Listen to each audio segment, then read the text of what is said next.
Good morning. Morning, Wendy. Good morning. My name is Julia Rady, and I am the chair of the Toronto Preservation Board. The clerk has confirmed that we have quorum, so I will now call meeting 30 of the Toronto Preservation Board to order. Welcome, everyone. This is a hybrid meeting with some members, staff, and public attending in person, and others connected by video conference over the WebEx platform or calling in.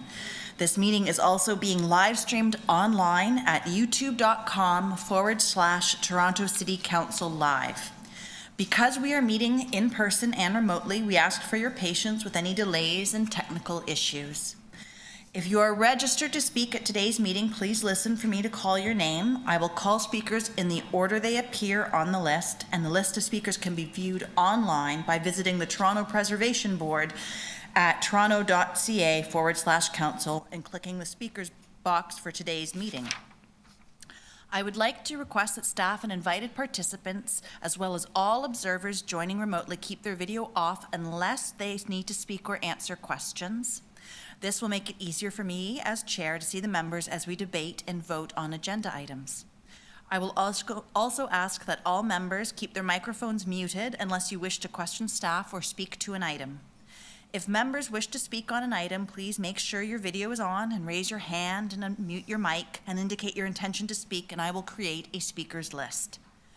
When voting on an item or a motion, I ask members to turn on your video and raise your hand to indicate your vote. If there is a recorded vote, you will be asked to state if you are in favor or opposed. Members, the city clerk has provided all agenda materials on toronto.ca/council. As a reminder, please submit and approve your motions by email.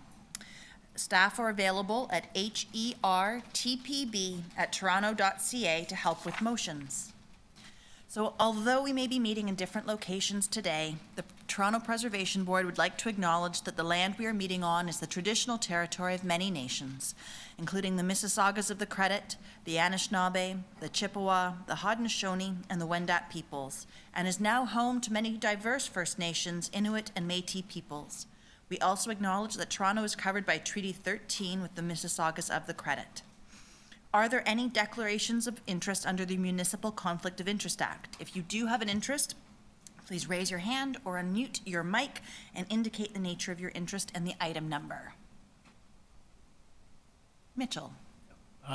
So item number PB 30.5, the firm I work for was previously engaged on this project. Marvelous. When we get to that item, we'll excuse you from the room. Are there any other declarations of interest? Seeing none, may I have a motion to confirm the minutes from our meeting on March the 21st, 2025, oh so long ago? I'll move those. Thank you, Wendy. And all those in favor, please? Marvelous. Motion carries. So now we'll do our agenda review. The first item is PB 30.1, 450 Rustic Road, notice of intention to designate a property under Part 4, Section 29 of the Ontario Heritage Act. We have a presentation available if the board would like to hear it. Would anybody like to hold this item? Yes, please. Thank you. It's held. Next item is PB 30.2, 78 and 80 Nassau Street, inclusion on the Heritage Register. There is a presentation from staff. We would like to hear it. Would anybody like to hold this item? Adam, thank you. Our next item is PB 30.3, 309 to 311 and 349 George Street, alterations to designated heritage properties under Section 42 of the Ontario Heritage Act. There is a presentation from staff on this item. Would anybody like to hold this one? Jeff, thank you. Our next item is PB 30.4, 1 Fallingbrook Road, alterations to a designated heritage property under Section 33 of the Ontario Heritage Act. We have a presentation from staff available. If we care to hear it, would anybody like to hold this item? Matthew, thank you. Our next item is PB 30.5, 5933 and 5951 Steeles Avenue East, alterations to heritage properties and authority to enter into a heritage easement agreement. We have some speakers registered on the list. Can I just confirm from those speakers that you don't have a presentation and you're here to answer questions? There is a presentation? Then I will hold this item. Thank you very much. Our next item is PB 30.6, 120, 122 to 124, 126 to 128 Peter Street, and 357 to 359 Richmond Street West. Alterations to, demolition, and construction of buildings under Sections 42 of the Ontario Heritage Act and authority to amend a heritage easement agreement. We have speakers registered on this item. Could I ask if the speakers have a presentation, or are they here just to answer questions?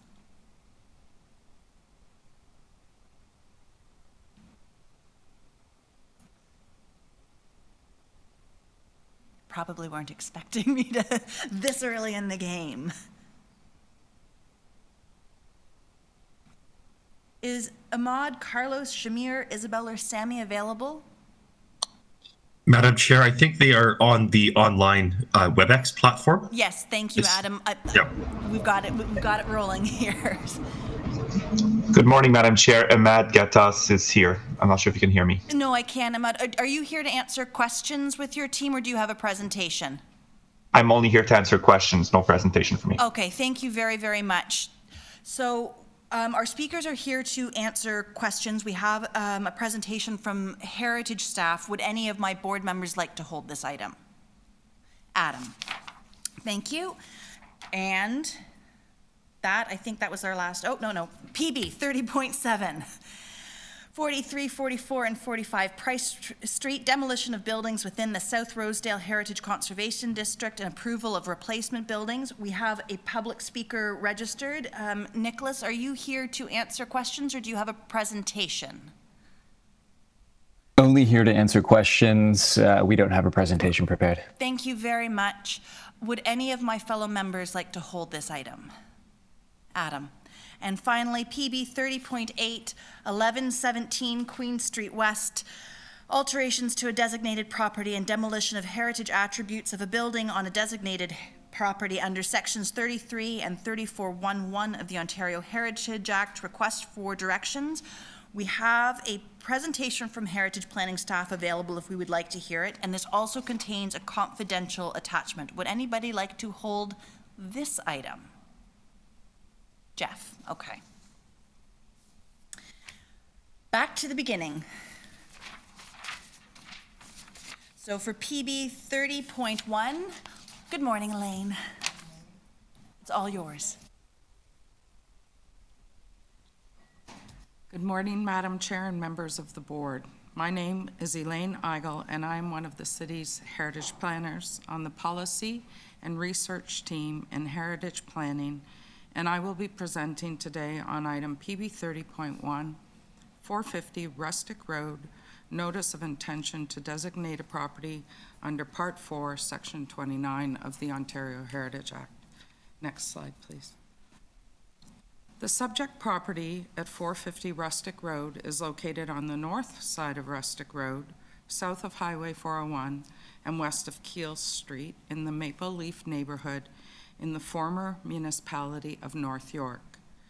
Constructed in two phases, circa 1843 and circa 1845, for John Perkins Bull, a prominent community member, the property features a two-story residential structure, which is a rare and representative surviving example of a pre-Confederation brick farmhouse in Toronto, and the earliest of only three remaining 19th century structures from the historic community of Downsview that are included on the City of Toronto's Heritage Register.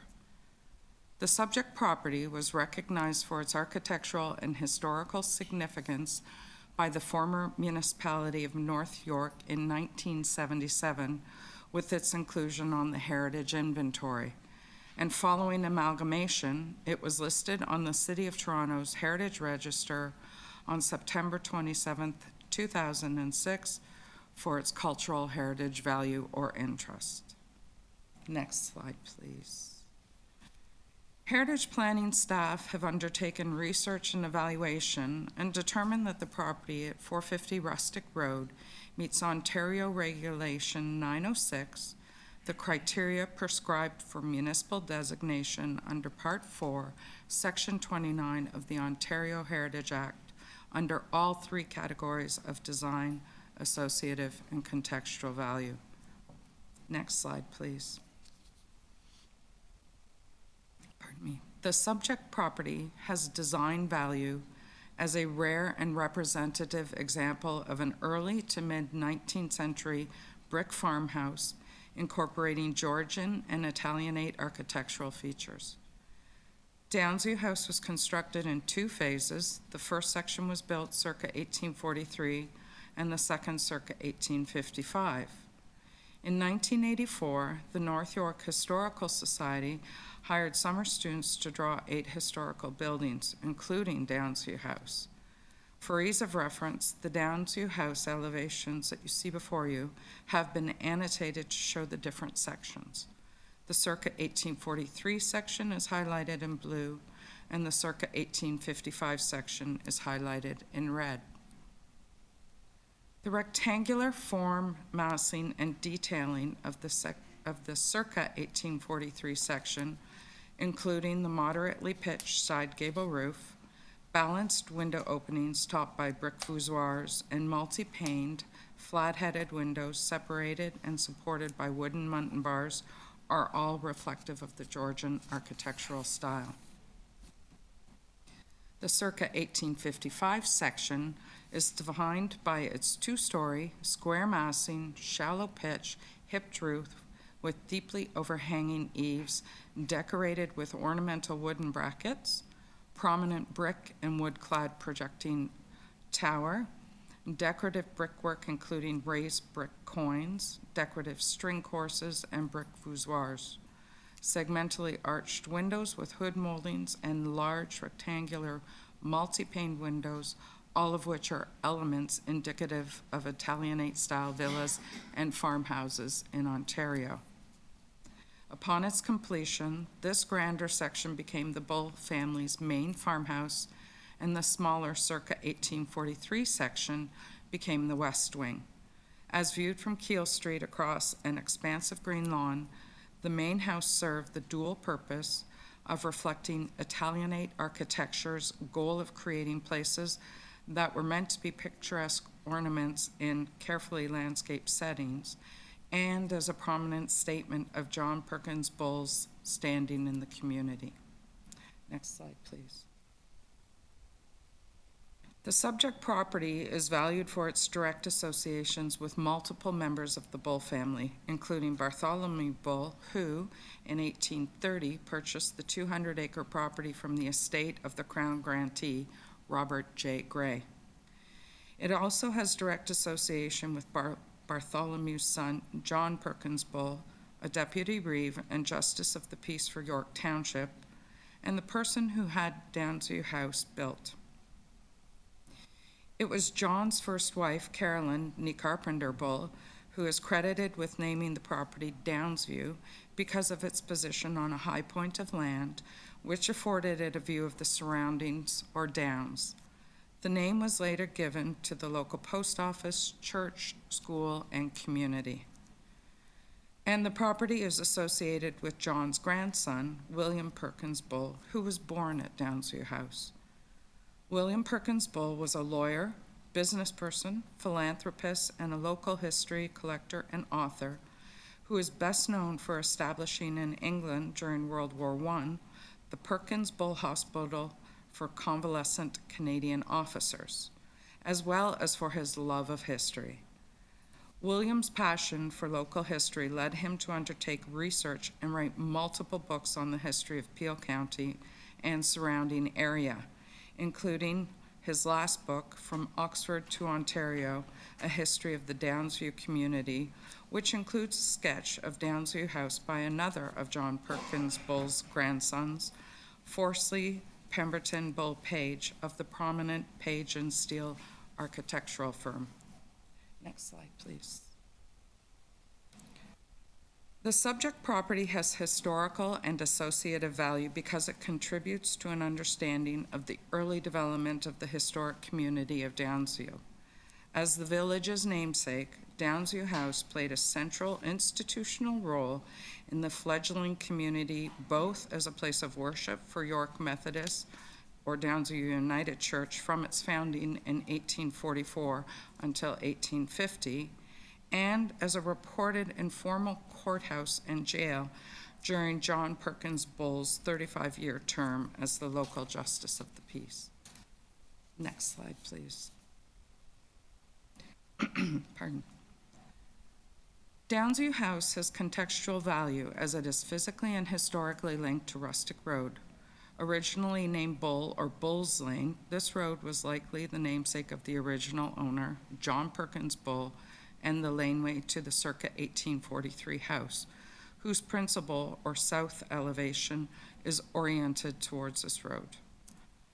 As the oldest surviving structure in the area and one of only 3 remaining 19th century structures from the historic community of Downsview included on the City of Toronto's Heritage Register, Downsview House continues to define the pre-Confederation era and the rural character of its eponymous community. Prominently situated atop a natural rise in the local topography near Keele Street, south of the 401, the property at 450 Rustic Road has contextual value as a landmark for its central role in the 19th century history of the Downsview community. For the reasons mentioned in this presentation and contained within the staff report before you, the Downsview House property meets Ontario Regulation 906, the criteria prescribed for municipal designation under Part 4, Section 29 of the Ontario Heritage Act. As such, the property at 450 Rustic Road merits designation, and staff recommend that council support the designation of this property to conserve its cultural heritage value. Thank you. Thank you very much. Great report, thank you. So now we move on to questions of staff. Just giving a moment for the video to come back up. Do you have any questions for Adam? Thank you, Madam Chair. I have 3 relatively brief questions. I'll start with the first one, I guess. Could the staff speak to why we're seeing this designation report now? Is there a risk for the property? I see this letter of opposition from the owners. I also see that this is currently listed for sale online. Is the sale what prompting this designation? Tamara? Through the chair, the timing of this designation, as you can imagine, being listed or identified since 1977 and updated in 2006. The reason why we were looking at this initially was because of the provincial legislative change of Bill 23, which was to have the removal of listed properties as of last December. So we had advanced our work and research on that. And also that, as the staff report notes, that there was a closure of the facility and a request from the local councillor to look at it and prioritize for designation. Hence, this is why it's coming forward at this time. Thank you very much. Are there questions? We'll move on to number 2, Adam. Thank you. I'm looking at this is more of a historical background question. I'm looking at the figure 4 on page 20. I'm wondering if staff could speak about if they had any more information on the relationship between the Downsview estate and I see the Balmoral estate and other early estates in the area here. Were these all part of the same Downsview community? Through the chair, to you. Unfortunately, I don't have that information, but would be happy to look into it for you if you'd like. Thank you.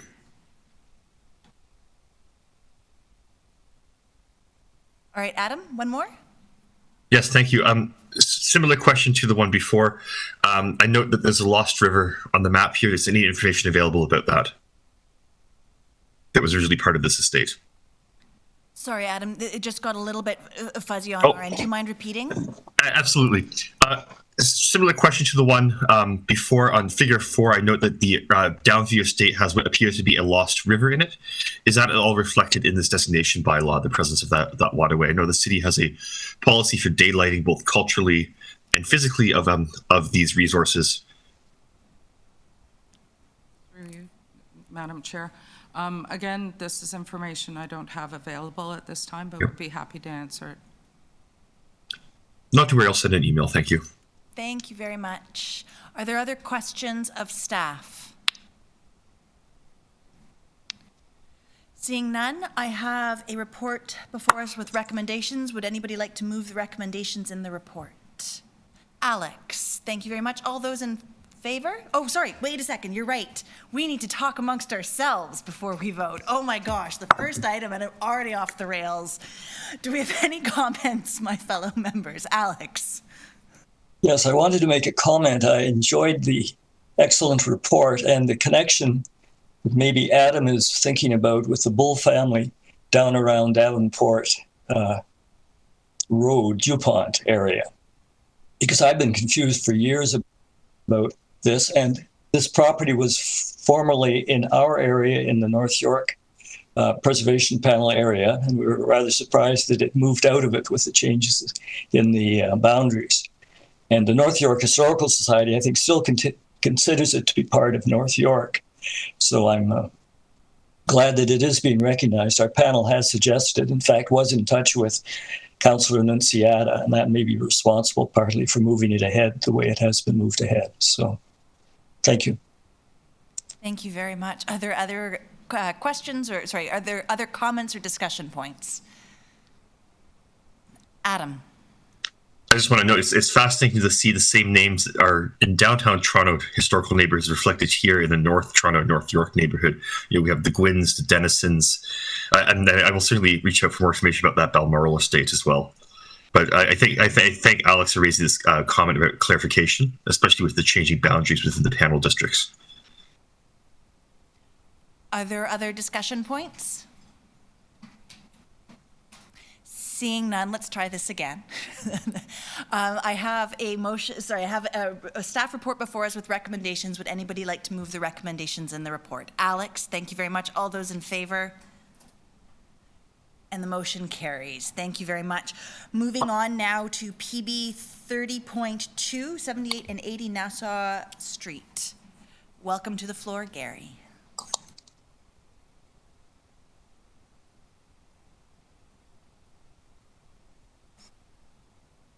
Thank you. Good morning. My name is Gary Miedema, and I am a project manager with Heritage Planning, and I'm pleased to present this report today. I'd like to recognize Megan Albinger for her work putting this report together. This report recommends that City Council include 78 and 80 Nassau Street on the City of Toronto's Heritage Register for their cultural heritage value and interest as listed properties. Next slide. Subject property at 78 and 80 Nassau Street form a semi-detached pair of house form buildings. They are located on the north side of Nassau Street between Augusta Avenue and Bellevue Avenue in the Kensington Chinatown neighborhood. You may recall that the properties at 78 and 80 Nassau Street were identified as contributing properties in the Kensington Market Heritage Conservation District Plan, which was approved by Council on February 5th, 2025. At the time of this meeting, the Part 5 designation is not yet in force, and that's explained also in the report. Constructed circa 1885, the properties at 78 and 80 Nassau Street have physical value as a pair of house form buildings that reflect vernacular interpretations of Victorian architectural styles. The two properties are associated with the early residential development of Kensington Market. 78 Nassau Street is also associated with the area's patterns of commercial adaptation that began in the early 20th century. Contextually, the properties support and maintain the historic mixed-use character of Kensington Market and are physically, functionally, visually, and historically linked to the surrounding market area. Thank you. Thank you very much. Do we have questions for staff? Hi, Madam Chair. Hi, Adam. I'm just waiting for my video to pop back up. Oh, not to worry. We've lost sight of broadcast control as well. It's showing up as just a black screen on my end. Same here. Just hold tight. It's because I messed up the last item. It's the universe.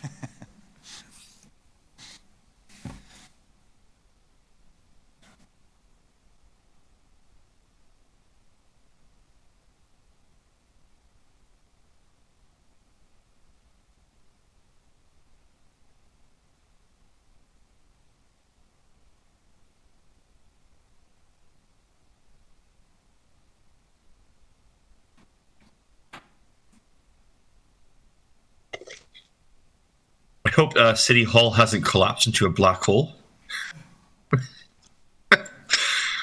Do we still have an audio connection, or have we lost sight of an audio connection as well? We're all still here, Adam. Just Wonderful.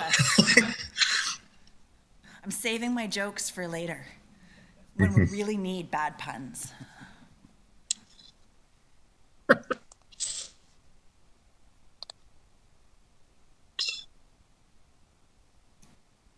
And we're back. Oh, no, I spoke too soon. It is April 1st.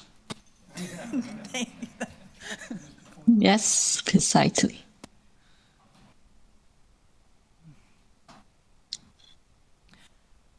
Okay, questions for staff. Adam.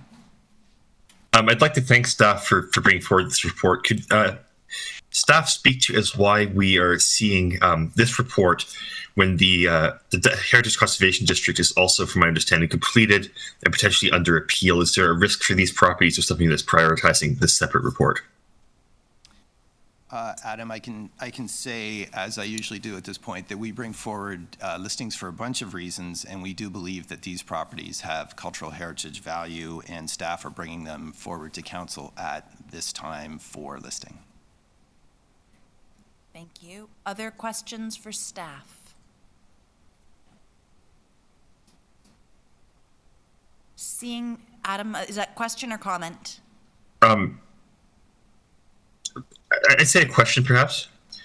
If there's a prescribed event for this property, or staff can disclose that information, or is it confidential at this time? There is no prescribed event on this property at this time. Okay, thank you. Other questions? Discussion amongst ourselves. Seeing none, yes, Adam. Oh, thank you. I just want to note that this is a really remarkable example of masonry restoration, where this building in Kennedy Market was covered under layers and layers of paint for many years. And maybe about 5 years ago, the paint was removed from the 78 portion, revealing this absolutely spectacular dichromatic Victorian brickwork. And since that time, I note that the bay window has been transformed into a commercial entrance, and we unfortunately lost those historic Victorian windows that were intact at that point in time. So I wonder if perhaps those unsympathetic alterations, or I should say unsympathetic alterations, but the residential to commercial alterations of this property may have also prompted this. But really quite a spectacular example of what can be done when a building has paint removed off it. Absolutely. Absolutely. You can sort of see its original form much, much better. And right now it's just going for inclusion, which is a great thing. Do we have other discussion points? Seeing none, I have a staff report with recommendations before me. Would anybody like to move the recommendations in that report? I will. And then all those in favor? Motion carries. Thank you very much. Moving on now to PB 30.3. Good morning, Georgia. Good morning. Is this working? My name is Georgia Cush. I'm Senior Heritage Planner, and I'm here to present the report recommending approval of alterations to the properties at 309 to 311 and 349 George Street under Part 5 of the Ontario Heritage Act. So this application under the Act was made in conjunction with applications to amend the zoning bylaw and the official plan. The site is city-owned, and this is a city-led initiative to replace the existing Seton House shelter with a larger supportive housing complex. Next, please. Now, the site is located on George Street between Gerrard and Dundas Street East, and it's within the Garden District Heritage Conservation District. Next, please. So here's some images of 309 to 311 George Street. It's a pair of semi-detached houses known as the Robert Armstrong houses. They have design value as well-crafted examples of late 19th century houses in the Second Empire style, and they're contextually linked to the neighborhood. Next, please. 349 George Street contains the Allen School, which was constructed in 1910 beside the former boys' home of destitute youth. This building has been operating more recently as part of the Seton House Men's Shelter. This building has design value as a rare and well-crafted example of a school building that is historically linked to architect C.H. Bishop through his role as Superintendent of Buildings for the Board of Education and its association with the Boys' Home. This building also has value in its association with the neighborhood, its location adjoining Allen Gardens, and it's an important surviving reminder of the evolution of the community and its long history of providing social services and supports. Next, please. Now, in 2017, City Council approved a George Street revitalization proposal to replace the Seton House shelter with a new development, which also was to include a men's shelter, long-term care, and a community service hub. And at that time, the project included the heritage properties to the south, which you can see in the map outlined. Those properties were 295 to 305 George Street. And at that time, Infrastructure Ontario was the procurement lead for the project.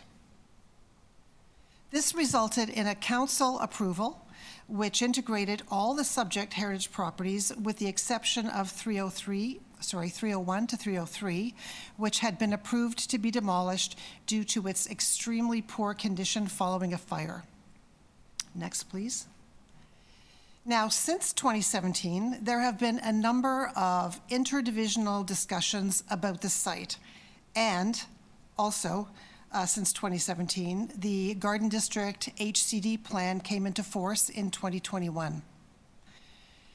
In 2024, City Council directed corporate services staff to explore a revised city-delivered model for achieving the development. So now, the original development site has been divided into two, with phase one encompassing the northern portion of the original site and is the subject of this report. There are also reports from community planning and corporate real estate management that are going forward to community council and council at the same time as this report. Phase two of this site now includes the heritage properties at 295 to 305 George Street, which you can see on the northern portion of that image. And that is expected to be the subject of a future affordable housing feasibility study. Now, phase one proposes to replace the existing Seton House complex with a new 10-story institutional building to provide emergency and transitional shelter, long-term care, supportive housing units, and a community hub. The heritage properties at 309 to 311 and 349 George are proposed to be conserved and integrated into the new development. The conservation strategy for the phase one properties is generally consistent with the 2017 approved strategy and with the HCD policies and guidelines. Next, please. So in this image at the bottom left, the proposal would conserve the entirety of the schoolhouse at 349 George in situ. There would be minor modifications to allow for a connection to the new development, but there's a limited amount of new construction around the former schoolhouse, providing more open space and conservation of the building's three-dimensional form. On the right side, you can see 309 to 311 George, with the primary west elevations conserved in situ, with a portion of the sidewalls reconstructed. The new construction is stepped back to the rear of the existing fire breaks with a 2.9 meter step back at level 3 above the mansard roof, which provides visual relief from the massing. An additional 9.4 meter step back at level 4 will help to visually conserve the three-dimensional legibility of these buildings. Now, while the massing of the new building above is not stepped back as far as in the 2017 proposal, the base portion of the new building directly north of 311 George is actually set back further, allowing the heritage building to be more prominent. Staff find the current proposal generally consistent with that which was already approved by City Council in 2017 and with the policies and guidelines of the HCD plan. Now, at this stage, the plans that have been submitted are at a very high level and really just show a basic massing model. The design refinements, details, materiality of the new building will be reviewed by staff to ensure compatibility with the heritage properties and with the character of the Garden District HCD plan at the site plan approval stage. And of course, details of the conservation strategy will be required in a conservation plan. This project represents an extensive amount of interdivisional work that has been undertaken over the past almost 10 years, and it delivers much needed essential services while conserving the subject heritage properties and meeting the objectives of the Heritage Conservation District Plan. Thank you. Thank you very much, Georgia. Just waiting for my video to come back up. Do we have questions of staff? Jeff? Well, this is obviously an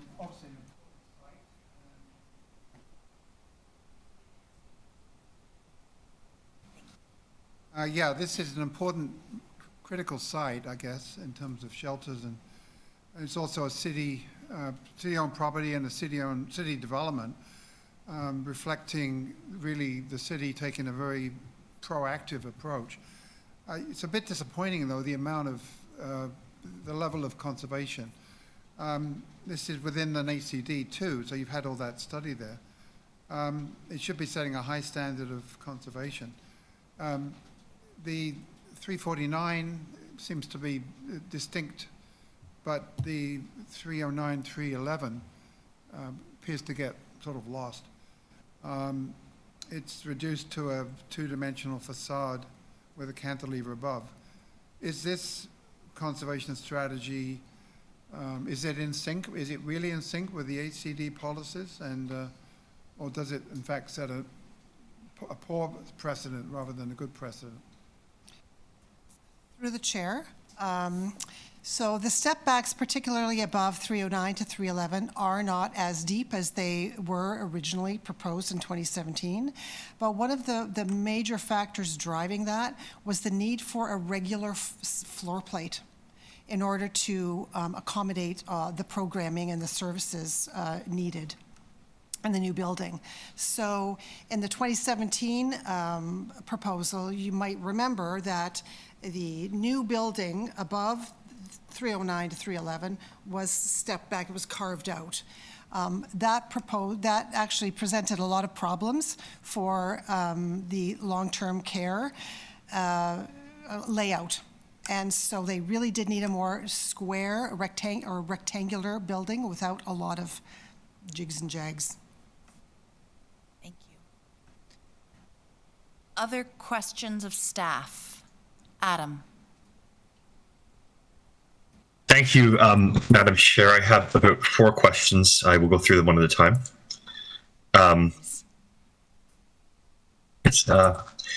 I share Jeff's concerns around 309 to 311 being lost within the current massing. I'm wondering if staff could elaborate on the setback and step back policies for the Garden District Heritage Conservation District. Right. And at the same time, if staff could also kindly elaborate what is meant by a high-level design at this point. It's my understanding with this type of alterations report, we tend to begin to see specifics rather than a high-level interpretation.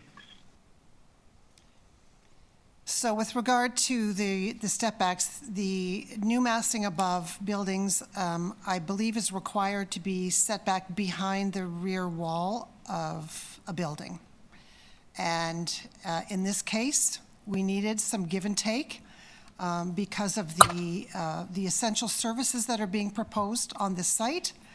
And actually, the new construction south of 309 to 311 actually now maintains the street wall setback rather than what had initially been proposed, which was stepping out further and obscuring the heritage buildings at 309 to 311.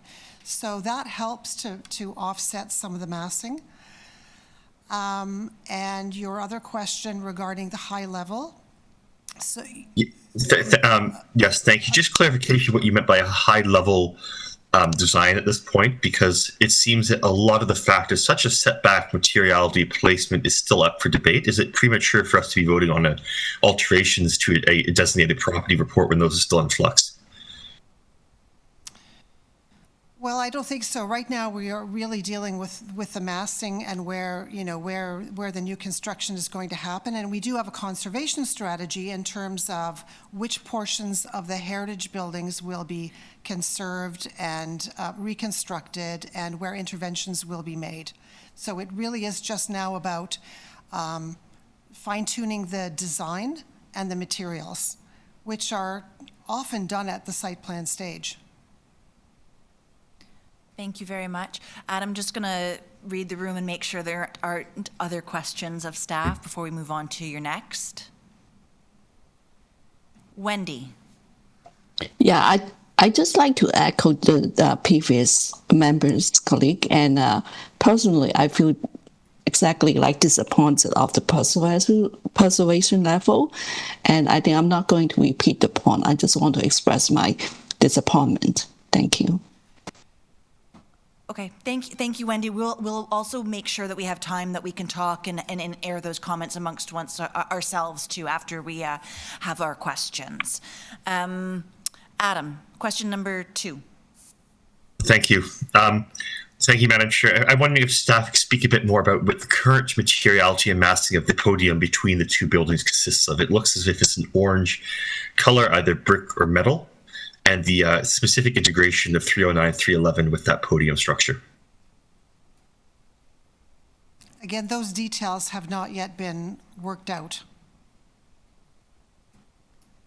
Next question. Thank you. Could staff kind of clarify what they mean by give and take within the context of an HCD and a design plan here? I note that other city-led projects have had complex challenges when it comes to design elements. I'm thinking of the Parkdale Hub, where the city set the guidelines of 6 stories in height and then proposed 16 stories in their own study, which subsequently resulted in every other private application in the district suddenly requesting increased height. What is meant by give and take in this context, and is there a risk this could be setting a new precedent for the Garden District HCD? Right, so height was not a factor in our review of this application, but by give and take, I meant that the massing above 309 to 311, where it is not as stepped back as it had been initially, that was approved by council. Now, the new construction adjacent to it to the south is actually set back further. So that's what I mean by give and take. You know, we lost a little on the massing above, but we gained a little on the massing beside it. Okay, thank you. Is there, Madam Chair, may I continue with another question? There's 2 more I have here, or 3 more, my apologies. 3 more, fantastic, Go for it. Okay, thank you.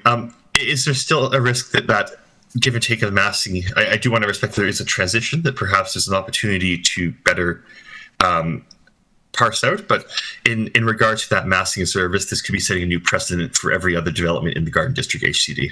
No, we in terms of setback? Madam Chair, through you, we actually review each project and property on its own merit. Right. Sure. They're all different. Adam, I'm just going to pause and check everybody else, make sure there are other questions of staff. All right, Adam, go for it. Thank you.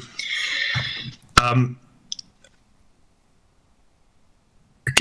wondering if staff have any information about a timeline for the adjacent neighboring site.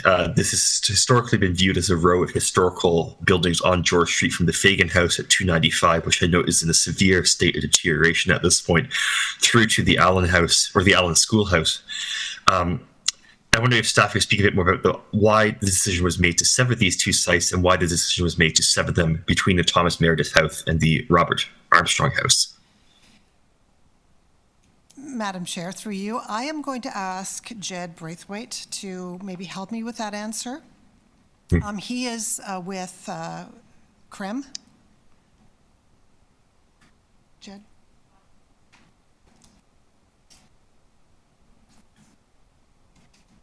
That's corporate real estate management, yes. Welcome. Welcome. I'm trying to get the the language right here. Through the chair, I'm Jed Braithwaite. I'm the project manager for the George Street Revitalization Project. I work in the project management office. And if you could repeat the question, it was... I'm wondering if there's, kindly if staff could clarify. First, I'll give background context. This has always been viewed as a block of historical buildings from the Fagan House at 295 George up to Robert Armstrong houses at 311 George, and then including the Allen Schoolhouse. In all previous iterations of the George Street Revitalization Plan, this has been viewed as a continuous site. I'm wondering why the decision was made to sever the site between the Thomas Meredith houses and the Robert Armstrong houses.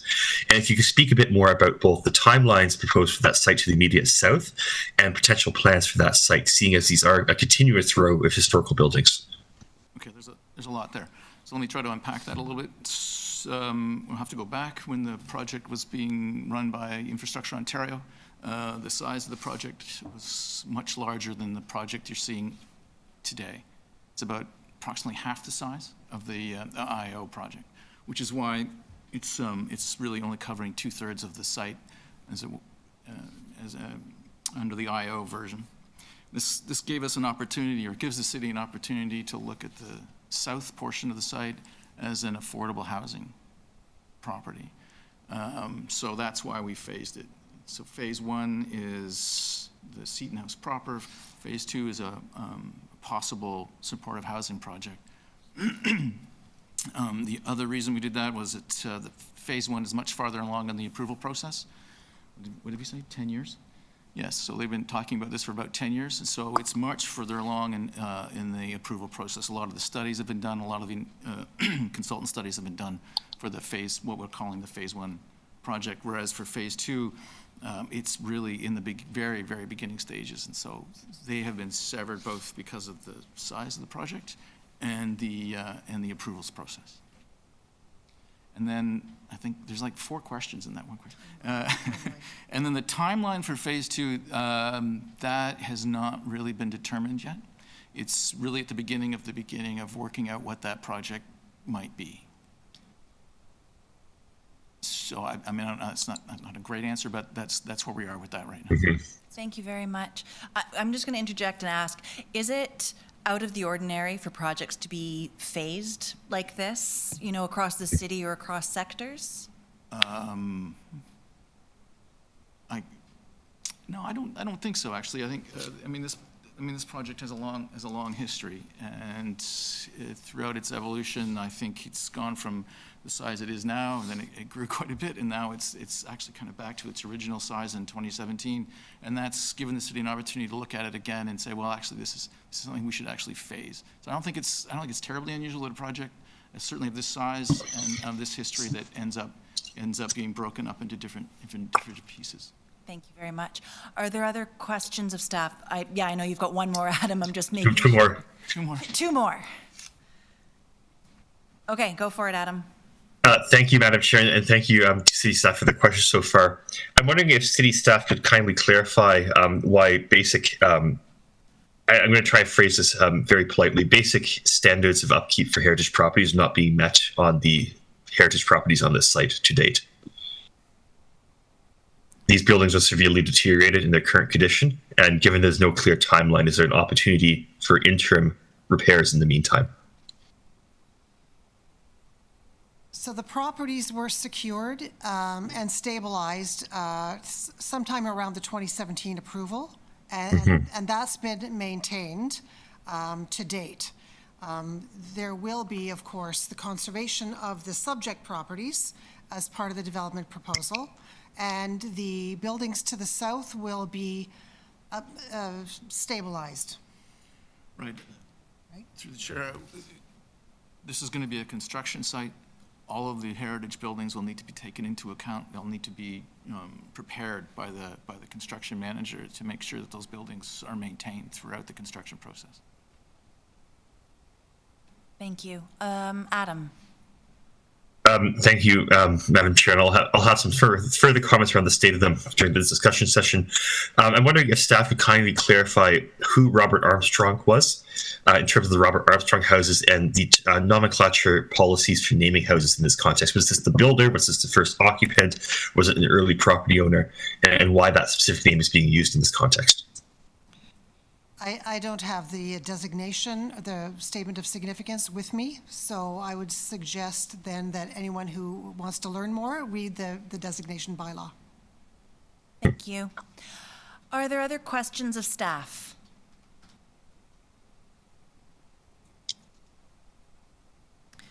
Seeing none, we'll move into discussion amongst ourselves. Thank you very much. You're welcome. Adam. Thank you, Madam Chair. I would like to bring forward a motion, perhaps raising the concerns both reflected by my comments and those of my colleagues here, really hashing out the need for better integration of 309, 311 George Street, a more sympathetic setback and massing above the heritage houses, and a more sympathetic transition between the heritage houses at this site and the one to the immediate south. I'm not particularly satisfied with the response. We'll see this hashed out over the subsequent months or subsequent periods, and this is a high-level project at this time, just based on other projects that I've been aware of where these details don't come back to Preservation Board. And I fear that given that this is not worked out in detail at this point, this may be the last opportunity for the Preservation Board to do so before decisions are made that may be unsympathetic to these heritage houses. So Adam, do you have something in writing?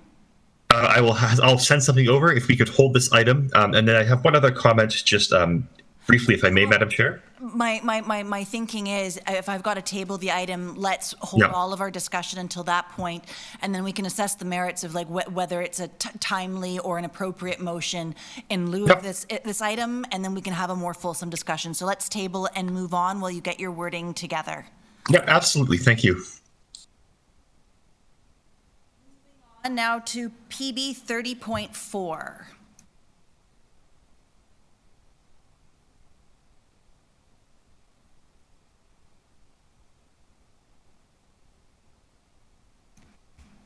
Morning, Neil.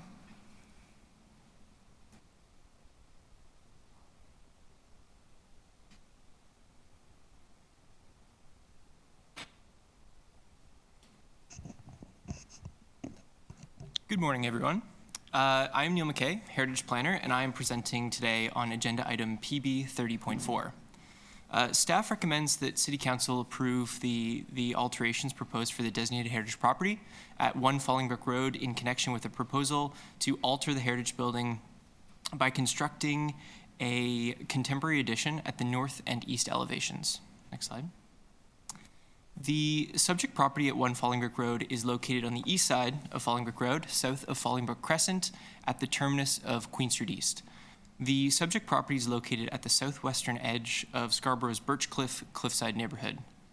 The subject property at 1 Fallingbrook Road is designated under Part 4, Section 29 of the Ontario Heritage Act through designation bylaw 21571. The subject property contains a 2 1/2 story house constructed in the Queen Anne Revival style. The subject property is not adjacent to any properties listed on the city's Heritage Register or designated under Part 4 or Part 5 of the Ontario Heritage Act. Next slide. So constructed at the turn of the 20th century, the exact date is unknown. 1 Fallingbrook Road is a highly evolved residential building with a rear 1-story extension sited on an expansive park-like lot with a cliffside view to Lake Ontario. Commissioned by Toronto wholesale grocer E.P. Eckhart and named Edgemont, the house is an intact example of a lakefront summer estate that once characterized the neighborhood at that time.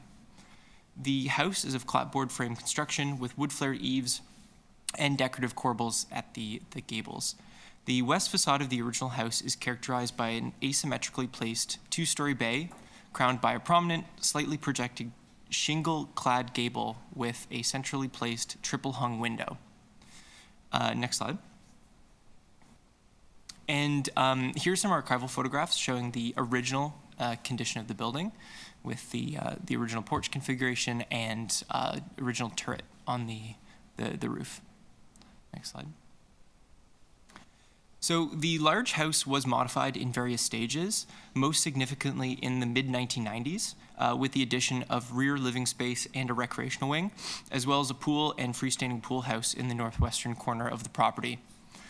So as you can see in this map here, the main mass of the building in red shows the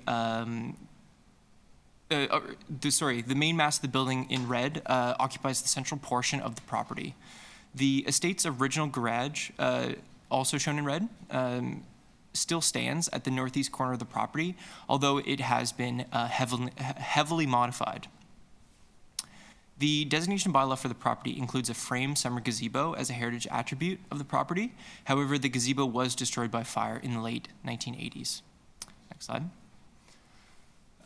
So since 2022, Heritage Planning staff have worked with the applicant and the Heritage consultant to refine the design of the proposed two-story addition to suit the requirements of the homeowner while conserving the architectural integrity of the original building and the cultural heritage values and attributes of the property.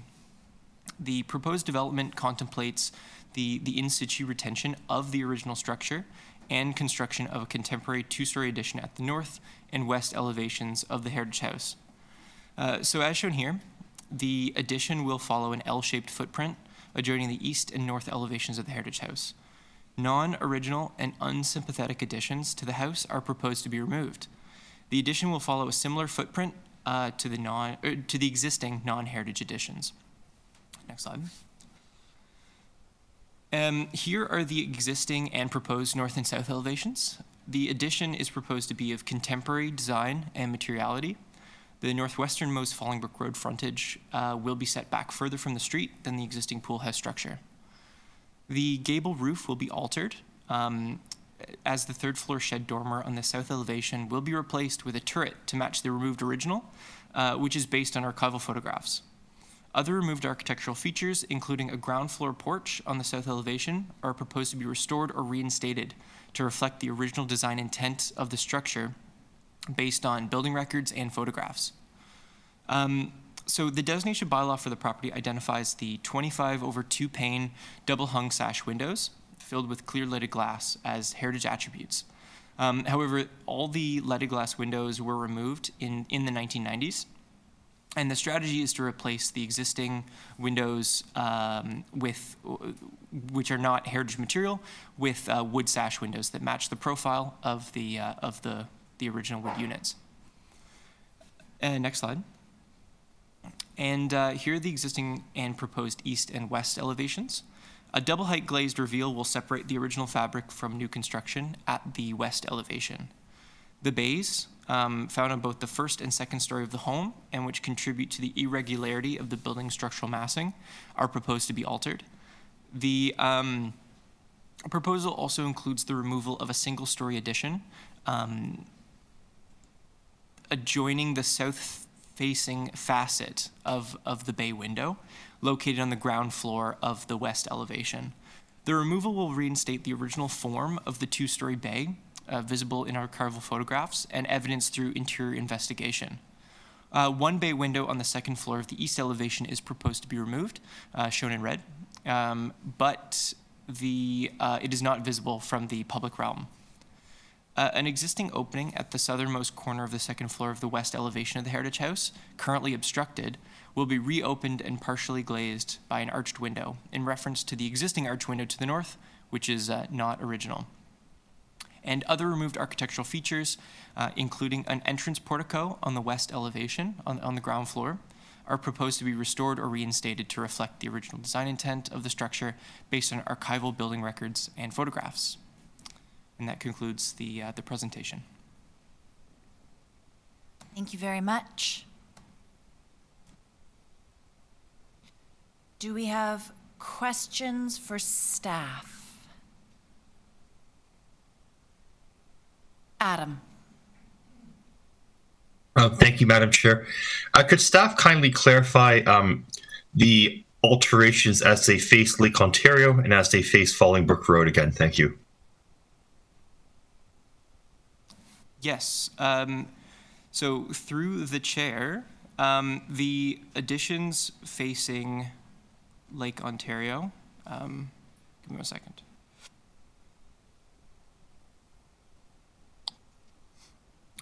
So to the south, as mentioned, the gable roof will be altered. That's noted in the designation bylaw.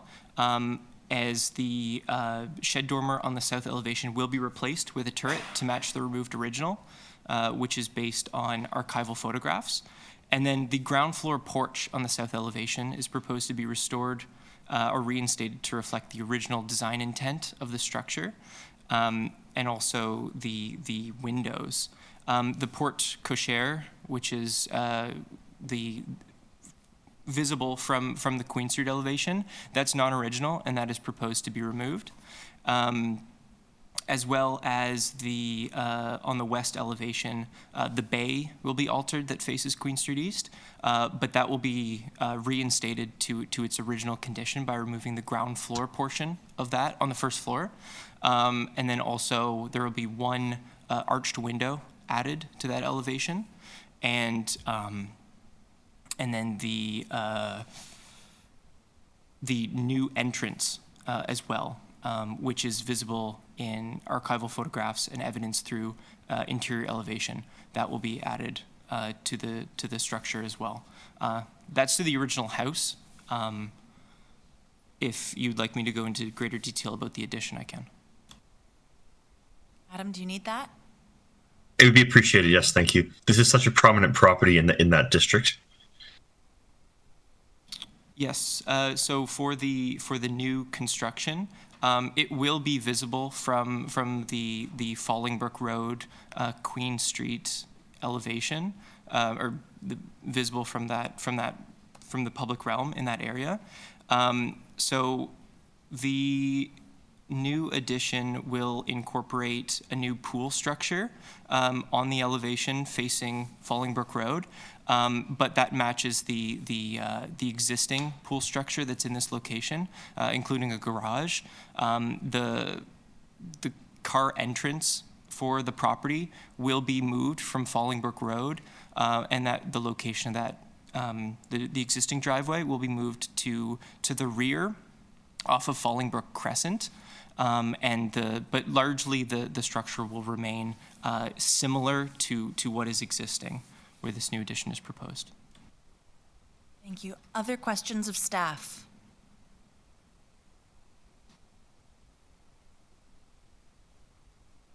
Seeing none, discussion amongst ourselves?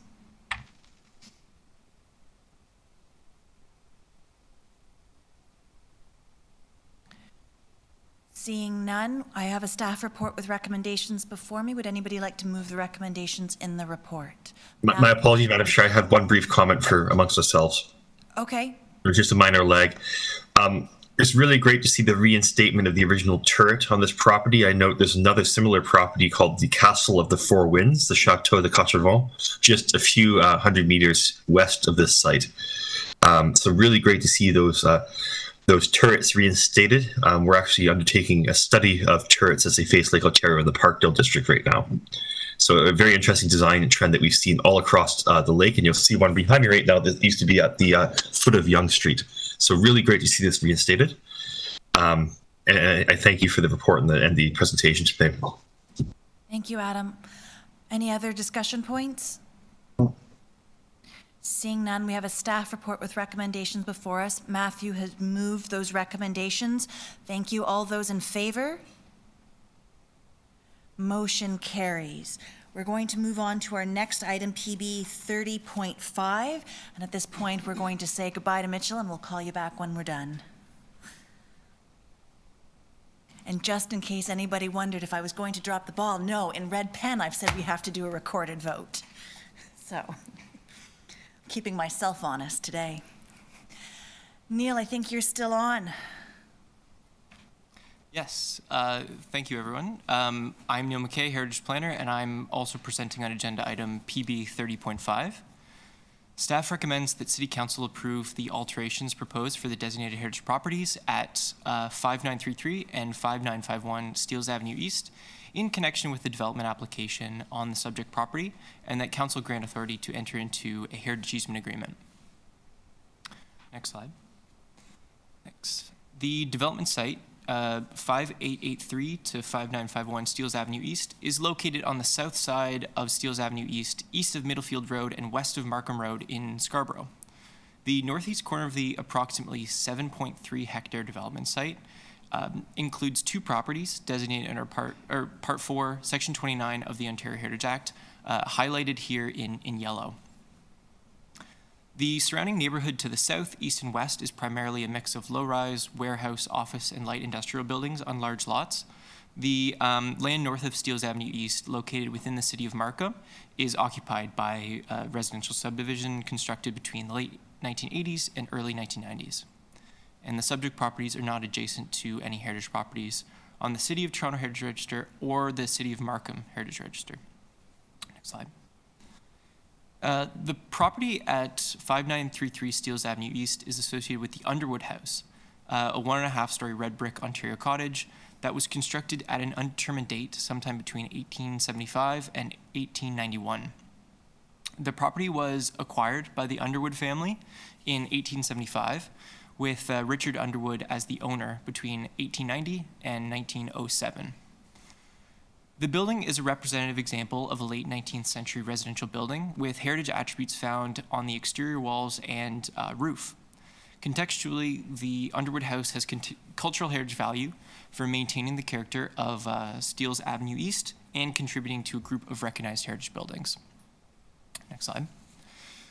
The property located at 5951 Steeles Avenue East is associated with the William Stonehouse House, a 1-story red brick cottage that was constructed at an undetermined date between the late 1840s, when William Stonehouse became a long-term occupancy on the site, and 1861, when the house was first recorded in the census. The building is a representative example of a Regency cottage in Scarborough, with heritage attributes found in its exterior walls and roof. Recalling British colonial buildings in India and China, the style was popularized in Upper Canada in the 1830s and afterward, and characterized by its small size, low profile, and hip roof. Contextually, the William Stonehouse House also has cultural heritage value for maintaining the character of Steeles Avenue East and contributing to a group of recognized heritage buildings. And in 2008 or 2009, the Stonehouse House was moved from its original location to accommodate the construction of the adjacent power center and access road located to the east of the subject site. The final location of the building had not been determined at the time of the move, and the house currently sits on temporary steel support beams located approximately 60 meters west of its original location. Next slide. The application proposes to construct 2 new 1-story warehouse buildings on the development site, which includes the retention and adaptive reuse of the 2 heritage buildings at the northwest corner of 5933 Steeles Avenue East and 5951 Steeles Avenue East, highlighted here in blue. Next slide. And here's a more detailed view of the heritage buildings. The 1.5-story house form building located at 5933 Steeles Avenue East will be retained in situ. The 1-story house form building associated with 5951 Steeles Avenue East, which currently sits on temporary steel support beams, will be relocated to a new permanent foundation and retained. A new 1-story addition is proposed on the east elevation of that building. Next slide. A proposed landscape strategy has been developed for the development site to mitigate any potential impacts of the heritage building's new setting within the larger development by interpreting elements of a rural farmstead, including a landscape courtyard, between the 2 heritage buildings, and as well as visual screening between it and the new building. Next slide, please.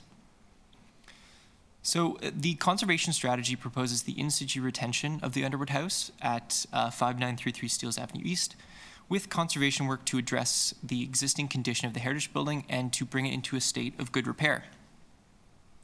The application proposes altering the organization of the west facade and the fenestration pattern of the building with the introduction of a new door opening on the west elevation to create barrier-free access, to create barrier-free access, and the introduction of a new window opening on the south elevation. According to the heritage consultant, barrier-free access on the south elevation of the building was considered as an alternative in the design process.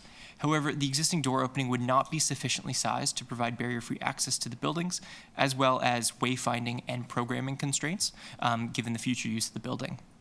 Alterations to the width and height would be required to use the existing door opening as an accessible entrance.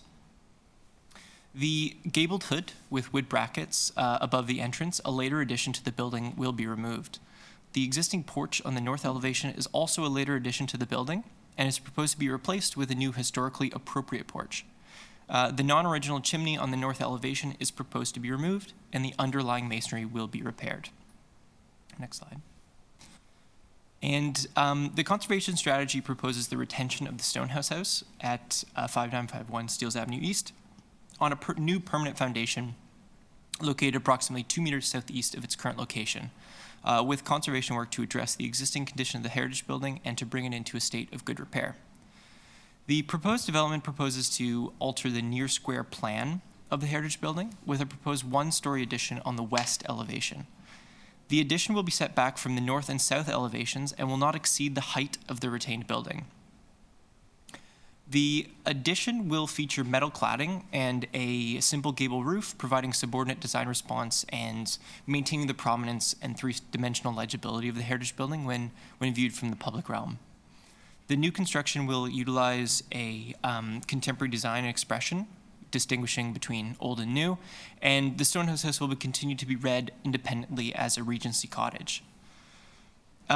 The proposed development proposes to alter the fenestration on the east and west sidewalls, identified as heritage attributes of the property. A portion of the brick cladding and one brick flat arch will be removed to accommodate an enlarged opening that will provide connection to the new east addition. On the east elevation, one existing window opening will be enlarged to provide connection to the new proposed east addition. On the west elevation, one existing window opening will be modified to create a new barrier-free entry with direct connection to the proposed courtyard. This strategy is intended to result in minimal impact to the building's principal facade and features while eliminating the need for segregated accessible entrance. The physical and visual impacts of this modification will be mitigated by limiting the size of the modified opening and by retaining representative original openings elsewhere on the building. And the existing shed roof dormers are a later addition to the building. The dormers will be removed and the original chimney will be rebuilt based on archival evidence. The new chimney will be supported at the roof line. These modifications are intended to simplify the roof form and are in keeping with the resource as a representative example of a Regency cottage. And that concludes the presentation. Thank you. Thank you very much, Neil. We have speakers on this item. No? Yes, we do.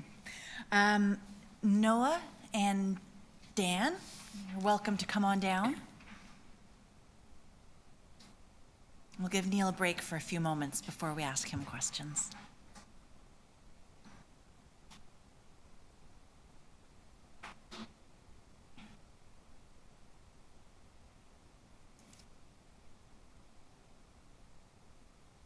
So while you're getting set up, I will remind you you've got 5 minutes for your presentation, and I'll indicate probably with a wave when you've got, about 15 seconds remaining. And the timer is omnipresent.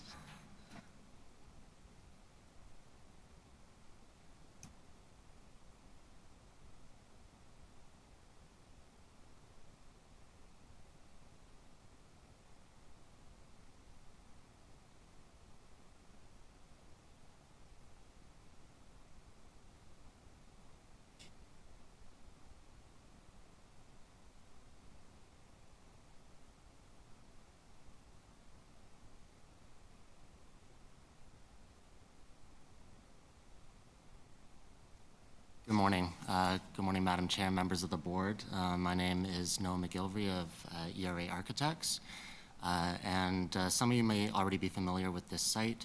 There's been a number of submissions and a number of different heritage consultants.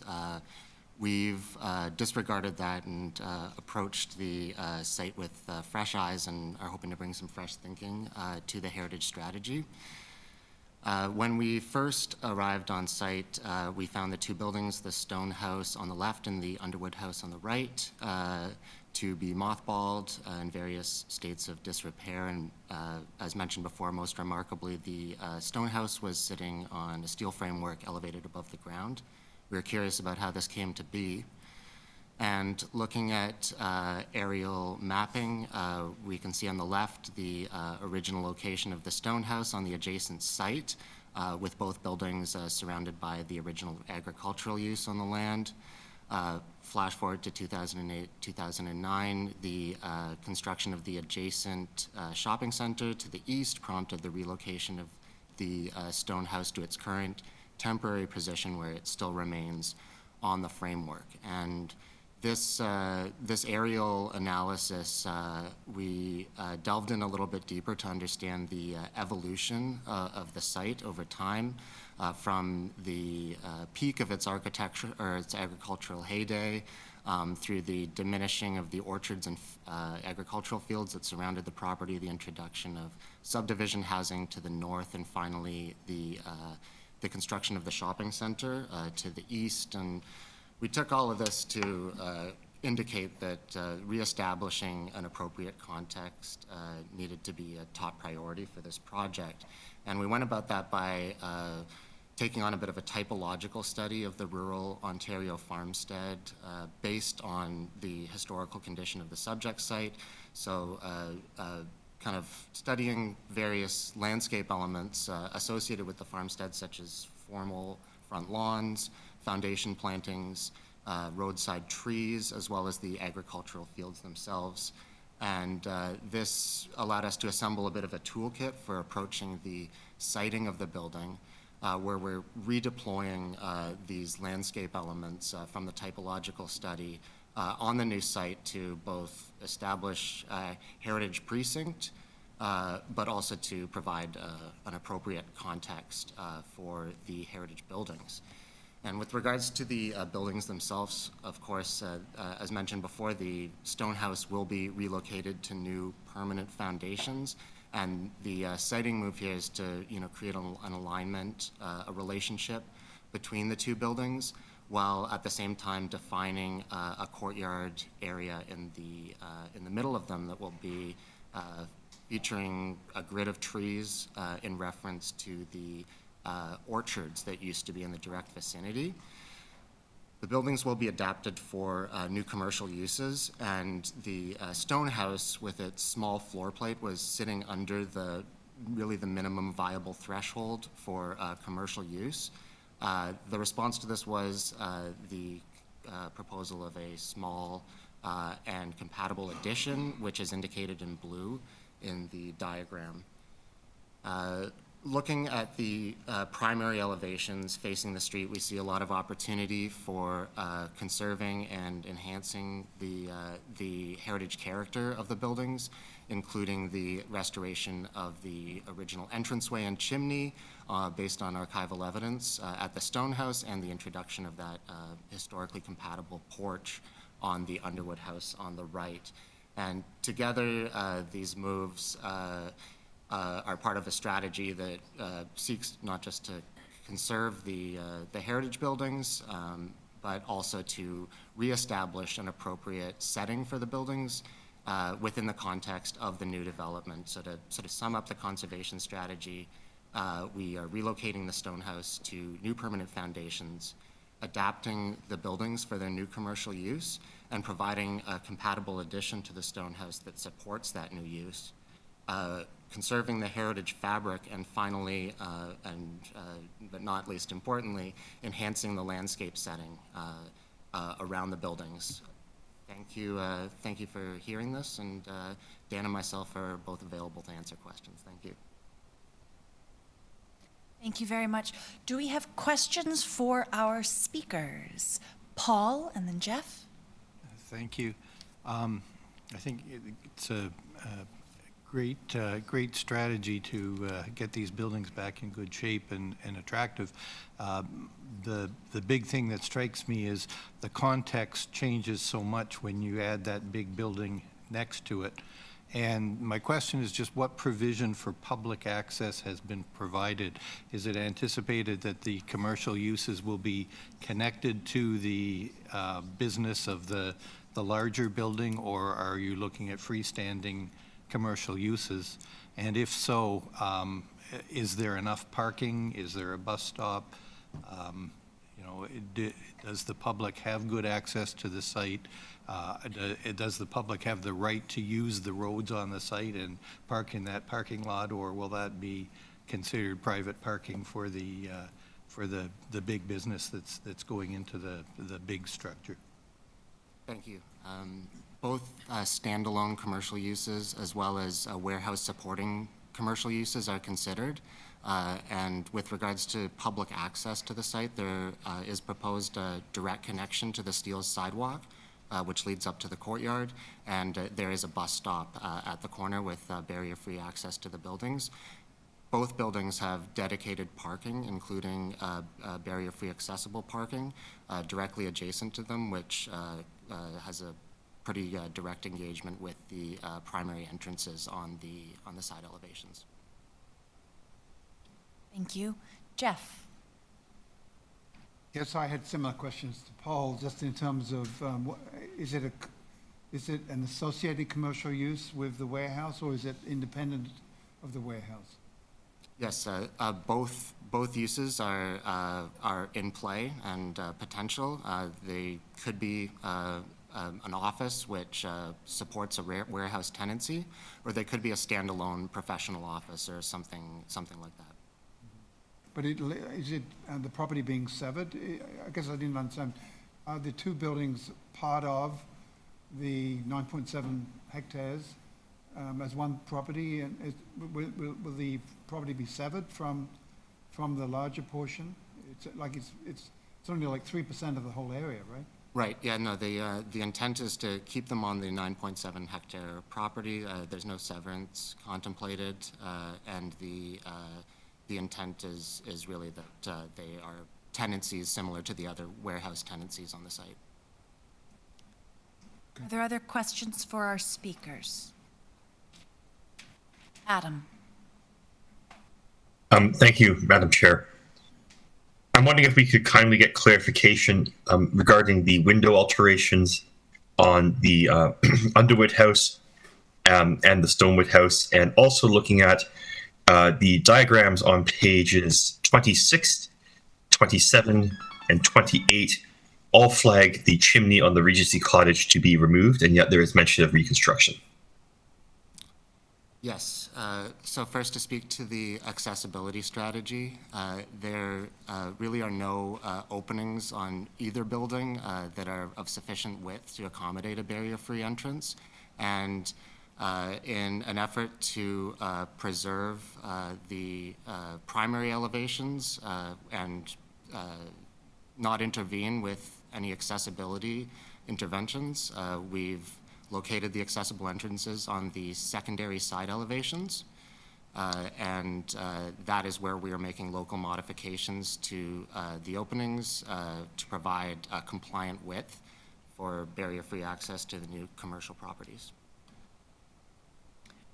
Other question? Oh, sorry. There was actually a second part to Adam's question. Yeah, and I'd like to clarify. I did not particularly answer the full scope of my question, but I'm happy to clarify. The details are outstanding.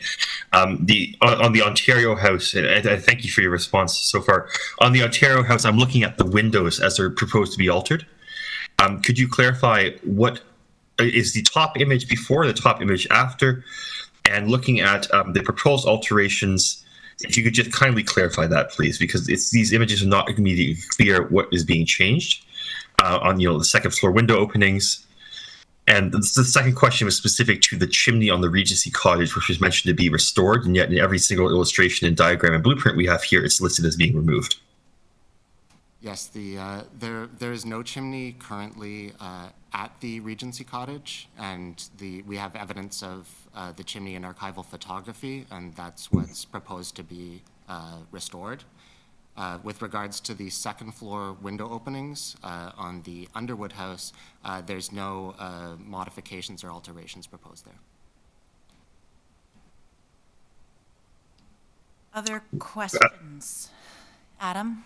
Thank you. I'm looking at these blueprints right here, and you're saying they are to be restored, and yet they're listed as to be demolished on pages 26, 27, and 28. Is there another attachment with the later pages 29 to 34? Because the version I have here only goes up to page 28, yet it lists there should be 34 pages. So there's about 6 pages of documents missing from the report that we have before us. I might be able to help, Adam. So you're looking at the staff report? At the staff report, yes. Right. So on the staff report, I think it's just a typo on the caption. So what you're seeing with respect to the existing and proposed, essentially the existing is, when we're looking at the Regency Cottage, that's the diagram at the top of the page. And then the diagram at the bottom of the page represents the proposed. And I think it's just a matter of the red highlight on the chimney on page, forgive me, I'm just looking at this through my phone. On page, I encourage everyone to look at the bottom. It says page 28 of 34. We don't have access to page 30, 29, 30, 31, 32, 33, or 34 as part of this report. Understood. So on pages 26, 27, 28, the red chimney that's highlighted, that's going to be reinstated. It's just noted in this report as demolished or removed, and that's just a simple typo. I'd like to flag, Madam Chair, that there are some serious concerns that we have both missing pages and improperly labeled blueprints here. Perhaps this report needs to go back. There's 3 hyperlinks. So we have our report that goes up to there, and then there's 2 attachments to it, which I think pick up the pages that you suggested are missing. So They are not. These are designation bylaws. So give us a moment as we. Yep. Thank you.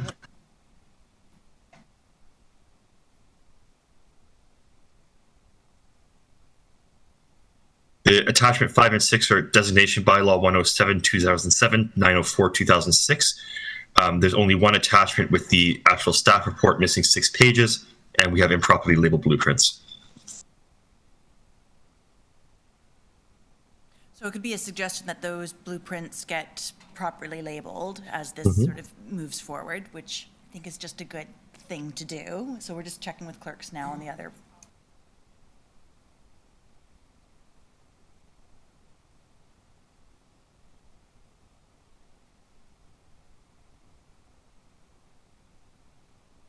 You, Madam Chair, the staff report goes up to 28. The additional numbers, it's considering the designation bylaws. So there's no missing pages in the staff report. So the page numbering, so the staff report goes up to page 28, and then as I suggested, the additional pages, they got caught in the numbering, so that those designation bylaws pick up 30 to 34. So we're not missing pages in the report. The numbering just continues through those attachments. So the report itself is up to 28 and is complete for us. Thank you. Are there other questions for our, Paul?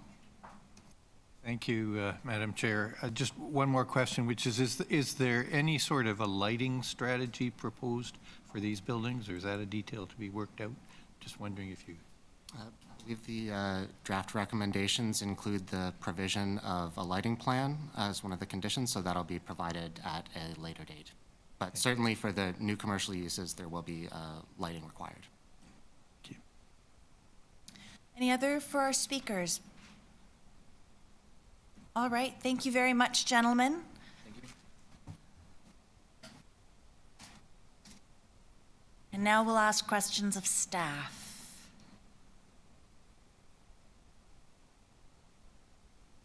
See your hand, Adam. I'm just going to read the room for a moment. Before I turn to Adam's question, does anybody else have one of staff? No? Okay, Adam. Thank you, Madam Chair. Are staff satisfied with the proposed accessibility-related alterations and alterations to the exterior of the building in terms of window openings? Through the chair, yes. Taking into account the overall conservation strategy for the 2 buildings and their adaptive reuse and use as commercial buildings, yes, staff are satisfied with the proposed alteration to one of the window openings and one of the doors on the Underwood house, and the proposed altering of a window opening on the Stonehouse house. Other questions of staff? Adam? Thank you. I know there's a previous comment that, thank you, Madam Chair. I know there's a previous comment that there was uncertainty how the one Regency Cottage ended up on steel rails. Did staff find anything in their research with Toronto building records? Surely that should be on record somewhere of how that actually came to be. Through the chair, staff were not able to find any records of information over and above what is included in the report, which is when it was moved, and there's no explanation as to why. Other questions?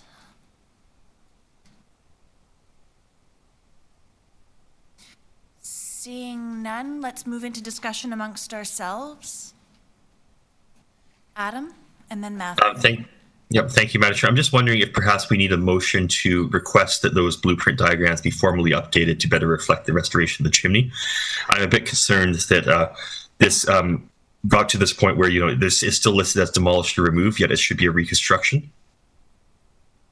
Just to make sure that we do have adequate and updated blueprints before it goes to council for approval. I would imagine, and this is just amongst ourselves, that they're going to want to update that before it goes to council, otherwise it's embarrassing. So I'm going to trust the power of embarrassment that it's going to get changed before it goes to council. And I think we don't need to formalize it as a motion. But if the other members think otherwise, we can. Madam Chair, it's going to Scarborough tomorrow. It's going to Scarborough tomorrow. Will things get rechanged before tomorrow? I'm hoping.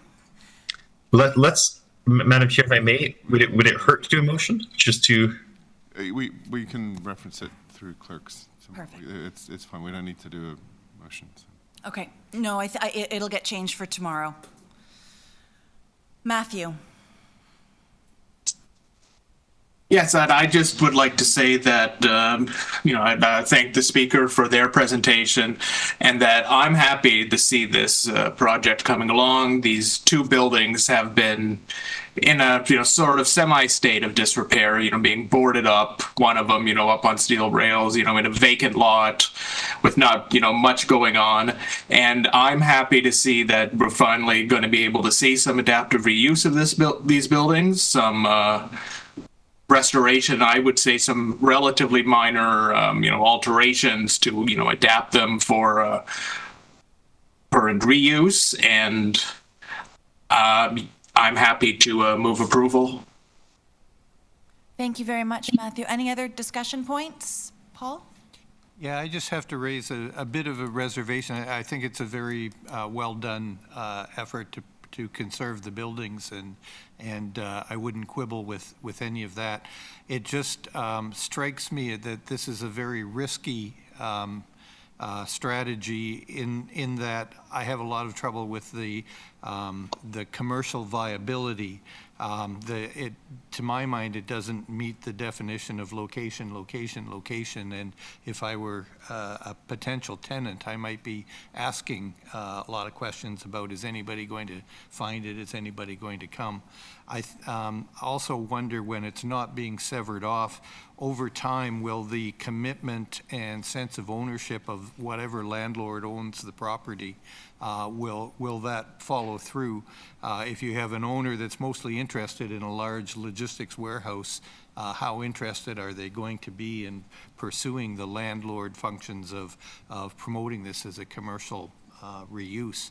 So I don't think there's anything that can be done about that, other than I'd really urge staff, as they work out the fine details, to be very much on this one in terms of trying to maximize the benefit. Things like lighting, things like parking. It was mentioned there's going to be good pedestrian access, but it's in a location where walkability is only so great. So I just think we could do the right thing by preserving the buildings here, and then find it to be a bit of an orphan. And I just urge staff to take that into consideration and push it as far as you can. Just a comment. No, thanks, Paul, and thank you for raising it. I share in those concerns as well, especially in an area that is, as was noted, so being recontextualized, and that context is so vital to understanding those buildings as well. So, other discussion points? Adam? Thank you, Madam Chair, and thank you, Matthew, for your comments. I do want to extend a sincere appreciation and thanks to the depth of study about Victorian farm properties, and an attempt to look at the history of how this evolved. Many of these early rural properties, as the city has expanded and evolved, have been lost. My family's own farm, for example, out in near the Scarborough Zoo, was demolished, and it's really from years of neglect. It's really great to see some attempt to bring this back with another site in the city. Other points of discussion? Seeing none, we're going to move into a vote. Matthew has moved the motion. What I would ask everybody to do is to raise your hand, and then I will call out your name so that we do this as a recorded vote. So all those in favor, please. Alex, Matthew, Katerina, Wendy, Peter, Karash, Paul, Jeff, Julia, and Adam. The motion carries. Thank you very much. Moving on now to PB 30.6, and we're going to just go grab Mitchell as well.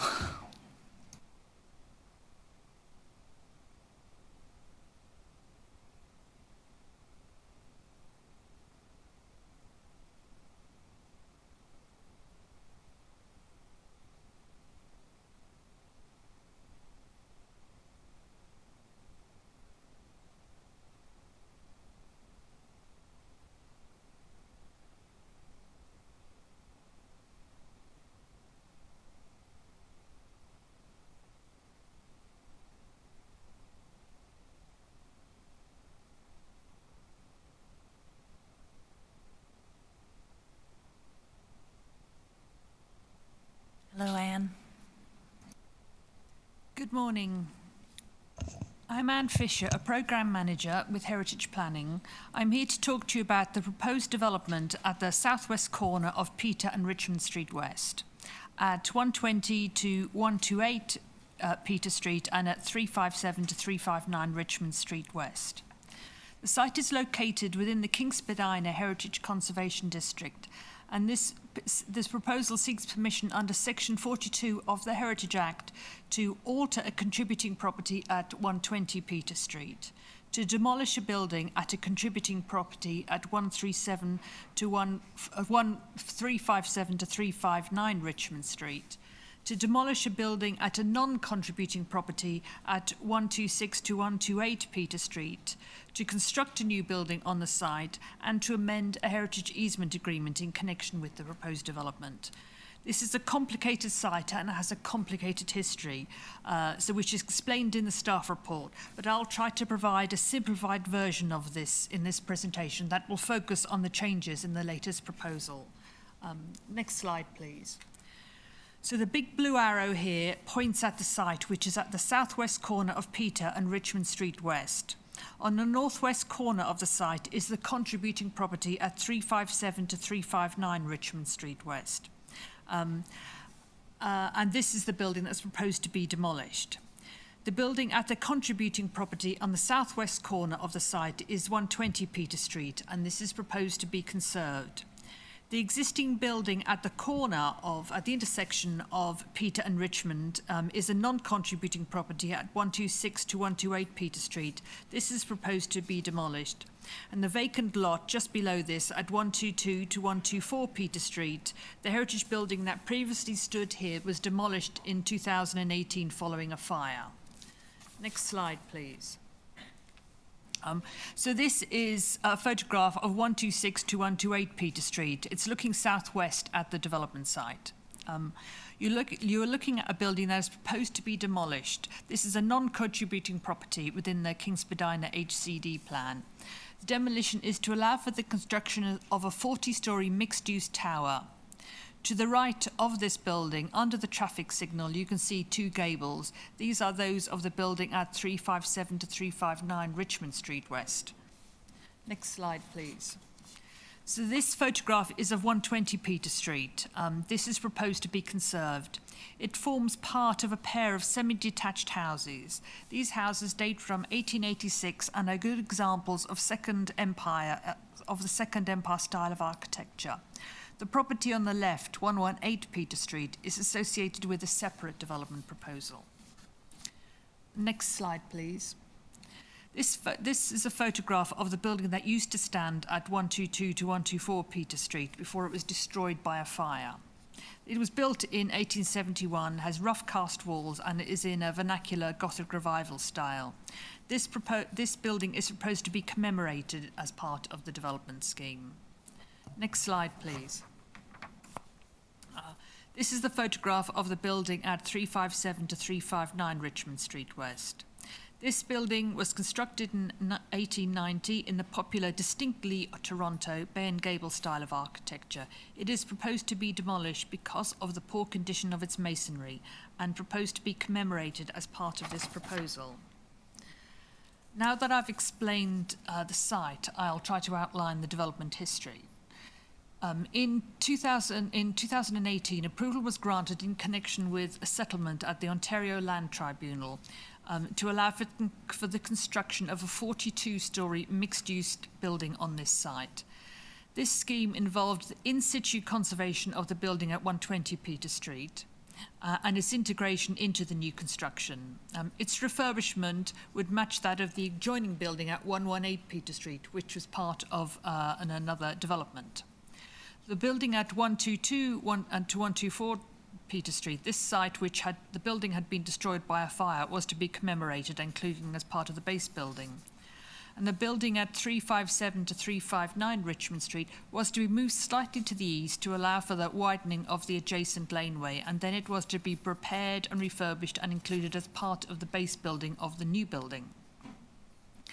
Since then, the heritage architect and the engineer have undertaken further investigations into the condition of the building at 357 to 359 Richmond Street West. This is the one that's shown on this slide here. They have concluded that the building was sandblasted, thereby damaging the outer surface of the brick. Then a layer of stucco was added to it. To make the stucco stick, a wire mesh was attached to the bricks, and this has marked the exterior of some of the bricks. Also, the projecting stone detailing had been chipped off to allow for the stucco coated to be attached, and removing the stucco itself further damages the bricks. Page 21 of the staff report includes some photographs of the masonry that illustrates the building condition. The heritage consultant has concluded that many of the bricks are in an unsalvageable condition, and they estimate that between 85% and 100% of the bricks will need replacement. They are therefore proposing to demolish this building because meaningful conservation could not be achieved. The demolition of this building means the proposal is no longer substantially in accordance with the scheme that was approved at the Ontario Lands Tribunal in 2018. As such, further approvals are required for this scheme under the Ontario Heritage Act. The approval granted by the Ontario Lands Tribunal was approval under Section 33 and Section 34 of the Ontario Heritage Act. However, now the Kingspadina Heritage Conservation District Plan is in force and effect. Therefore, the scheme now needs approval under Section 42 of the Ontario Heritage Act, and it has to be reviewed against the requirements of the HCD plan. Next slide, please. So this is the ground floor plan of the proposed building. This is largely the same as the scheme that was approved in 2018. You can see the footprint outline of the conserved building at 120 Peter Street on the bottom right-hand side of the slide. This will be conserved and incorporated into the new development in accordance with the approval that was granted in 2018. This also accords with the policies of the Kingspadina Heritage Conservation District.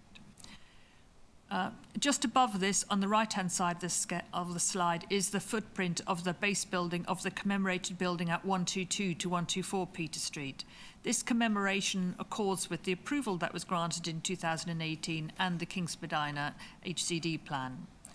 The footprint of the contributing property at 357 to 359 Peter Street is at the top left-hand side of the screen.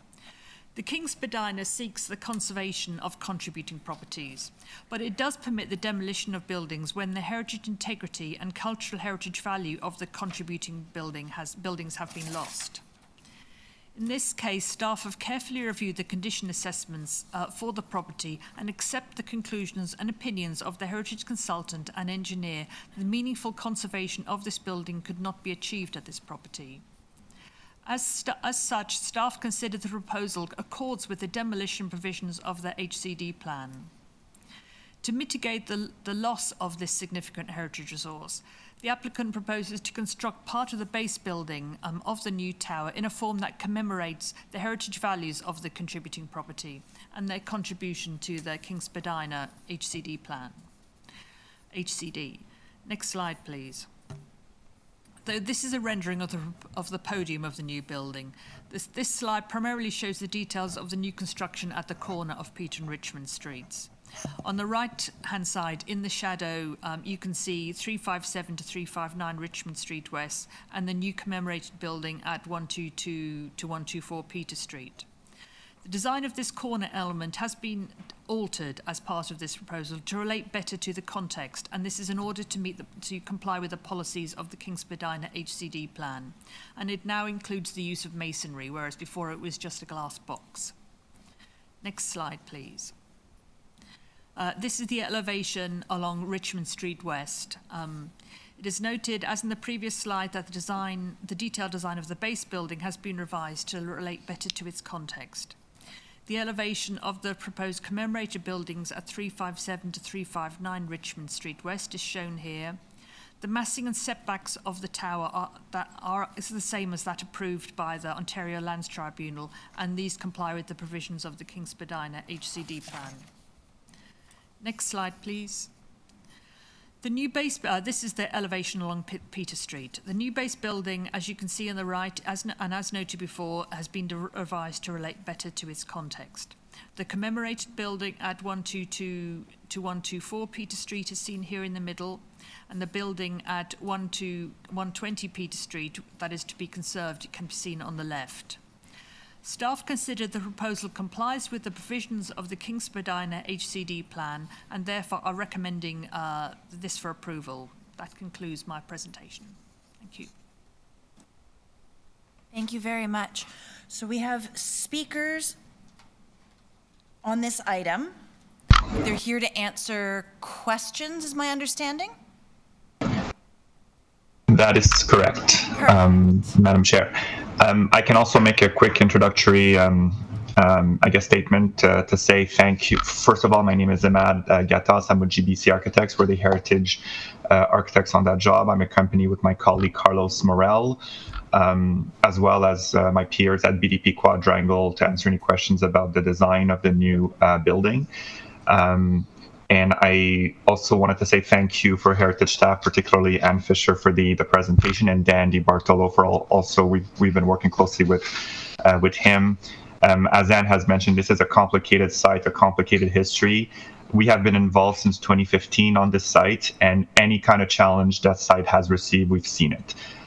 It went through a 2018 fire. It went through COVID-19. It went through a change in economic landscape. It went through changes in heritage policies and planning policies, with the most recent King Spadina HCD being enacted. So there's been a lot of challenges on that side that we had to adapt. So the proposal has changed along the way, and the result that's being shared today has been a collaboration with many various individuals, including different departments at the city. So there's various strategies, as explained in the presentation today, that are being employed here, all of which we believe, considering the challenges that have been met throughout the years, pretty much meet the intents of the HCD policies and guidelines as well. This is also a very dense urban site, so this is the place to intensify in a way that respects existing heritage buildings. So I think this is what I wanted to mention. And so our team is here. Any questions about technicalities on the conservation strategy, I can answer, as well as my colleague Carlos. And any questions about the proposed new design, our peers at BDP Quadrangle are here as well. So we're happy to answer any questions the board may have. Thank you very much. So do we have questions for any of our speakers, either at GBCA or BDP Quadrangle? Adam. Thank you, Madam Chair. These questions could be answered by the speakers, or they could be answered by staff. I'll ask them, and then I think we can figure out who it would be best directed to, if that's okay. Go for it. The first is, I'm wondering if we could get clarification on the reconstruction strategy, both at the site-specific level. Actually, I'll start with the site-specific level here, regarding reconstruction of the building as the Margaret Grimman houses due to deterioration, and reconstruction of the ones on Peter Street that had a fire. Is there a difference in the approach here? What changes are being made to the structure following reconstruction after a fire versus reconstruction due to deterioration? Or is it the same protocol? Through the chair, I can answer that. The King Spadina HCD plan does not support the reconstruction of buildings. So these buildings are not being reconstructed. They are being commemorated so that their heritage values and attributes will be visible within the street. But this is not an intention to try and reconstruct something that was in the past, because that is not supported in the HCD plan.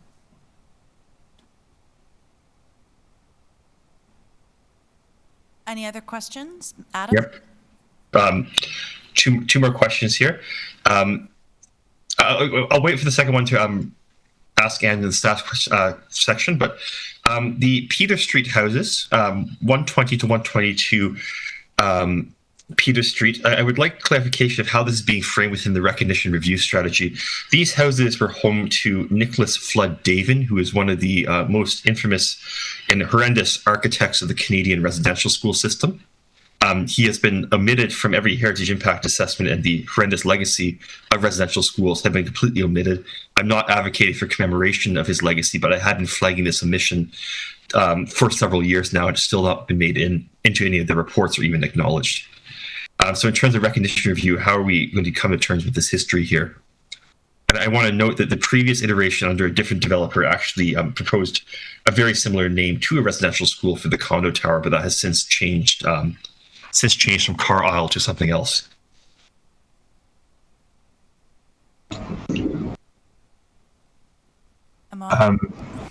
Yeah, I'm new to it myself. I've had correspondence going back and forth for several years. I'm happy to re-forward it, but you're talking about commemoration of a building where an architect of the residential school system lived. Yeah, so thanks for bringing this up. I think through the research, we didn't find that information, so thanks for raising that. We're open to hear any suggestions you may have as to how we approach this. The application does recommend that an interpretation plan be provided, so this is in the works at the moment. So we can forward that information to the team who's doing the interpretation plan of it. Are you suggesting we don't reconstruct the building? I'm joking. But yeah. So we're kind of we're happy to hear suggestions. I don't have the answer right now, but this is something we can look into and get back to you if you're interested. Are there other questions for our speakers? Peter. Yep, just a question. I'm looking at the ground floor plan that's on page 27 of the staff report, specifically at the Richmond Street reconstructed properties. So I see that the front steps and raised entrances are being reconstructed as is, with access to the retail unit being proposed from the west along the laneway. Just wondering if there's a reason why retail access wasn't proposed from Richmond by lowering those doors to grade. Not sure how viable that retail unit will be if it only has one entrance from the west that isn't very visible from Richmond.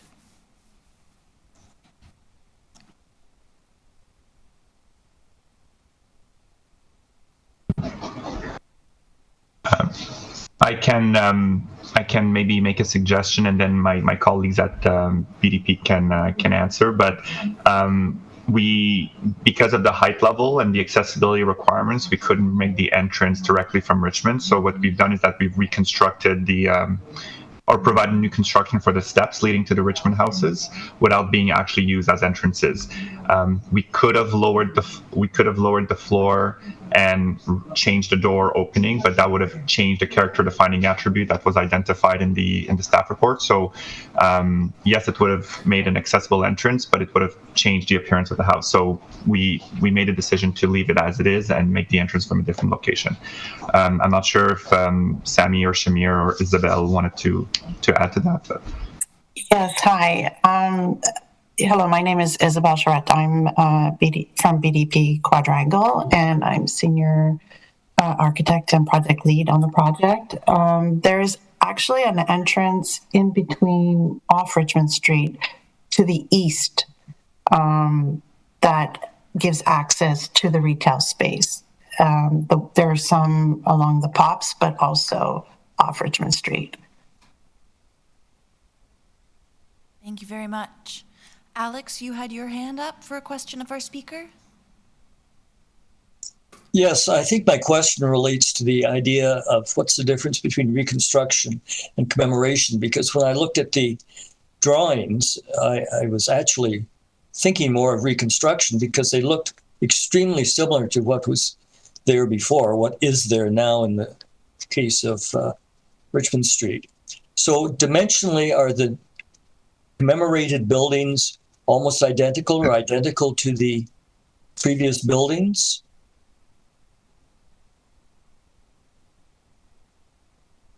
So yes, to some degree, considering it's a new construction that's based on the original building. So we've used historical photographs, and for the Richmond Street we had a 1970s photograph that was the oldest we could find, which is quite respectful of the late 19th century appearance. So we're doing the reconstruction based on that photograph, but considering it's going to be primarily new materials rather than historic materials or original materials. So there's going to be some hints that this is not the original building, but it's a new building with respecting the character defining features based on the photograph that we have. We're also, for the roof, for instance, we're reconstructing the roof per the documentation we've made before the building is going to be dismantled. But instead of using, for instance, asphalt or shingles, we're going to be using composite asphalt. So we're permitting ourselves to use some modern materials that are still respectful of the kind of original appearance of the building that it used to be, considering it is a new construction building. So that's one example, for instance. Not sure if I answered your question. But. Yes, I think that does to me. And I notice you used the word reconstruction, whether accidentally or not. So it appears to me that these are almost reconstructions, even though, is that a fair comment? Yeah, I mean, I think it's, and again, I'm not a semantic expert, but for me, it's the same thing. Like we could have done a new construction while being completely modern, but then would we be in? I'm not sure if we would have, if we would have been in compliance necessarily with the conservation practice to some degree, but we are by giving some hints in the technical details or in some materials in the construction. So I'm not sure if Carlos, you wanted to add to that, but yes. Good morning. My name is Carlos, and principal at GBCA. And yes, you are right. This is a reconstruction. First, because the wall assembly is not going to be exactly the same. It's not the faithful reconstruction. It's going to be only the exterior appearance as a commemoration of the building. Even we want to introduce we found that the buildings were originally tuck pointed, and we want to introduce this again as part of the commemoration. Some of the features, the existing will be salvaged as much as possible and reconstructed, but only using this as the exterior face, let's say the skin or the exterior assembly, because they would be supported by a new structure. So it's no longer to be mass masonry construction, which, by the way, in these two cases, they were clip bond, very poorly done. And that's one of the reasons that had to be has suffered so much. So your answer, Maynard, is that answer your question? New structure as a wall assembly with exterior skin looking as close as possible at the original buildings were. Thank you very much. I'm happy to see what is being proposed. Thank you. Are there other questions of our speaker? Seeing none, moving now. Thank you very much to the whole team who is here today. Moving on now to questions of staff. Adam.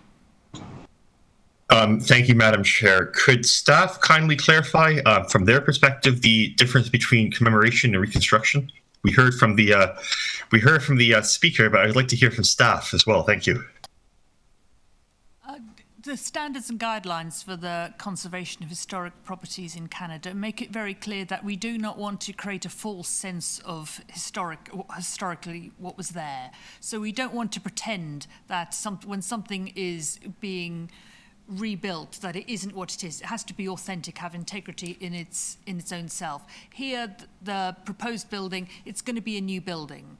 So it should be seen as a new building. However, the purpose of it being commemorated is that the King Spadina HCD has a series of different heritage attributes and values.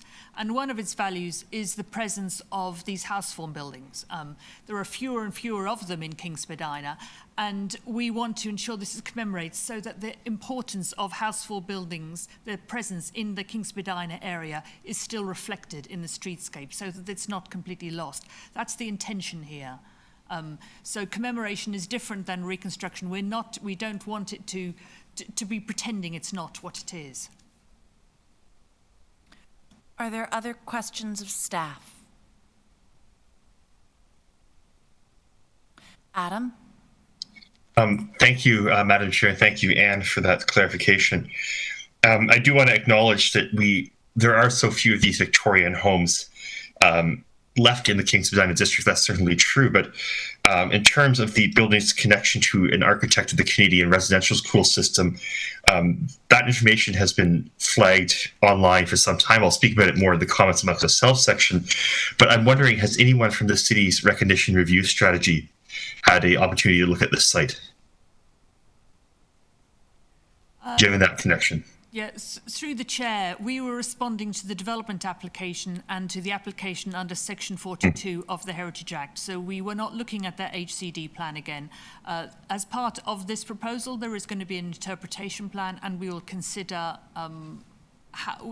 with the architects at that time what is the appropriate way to interpret this site.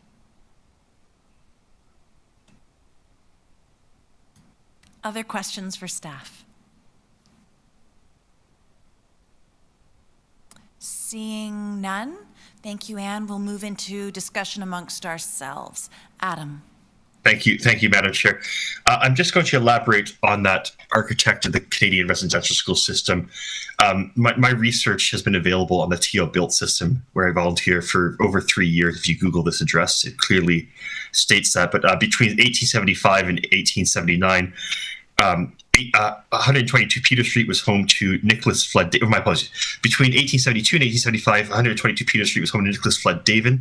He was a journalist and lawyer who was considered an architect of the Canadian residential school system.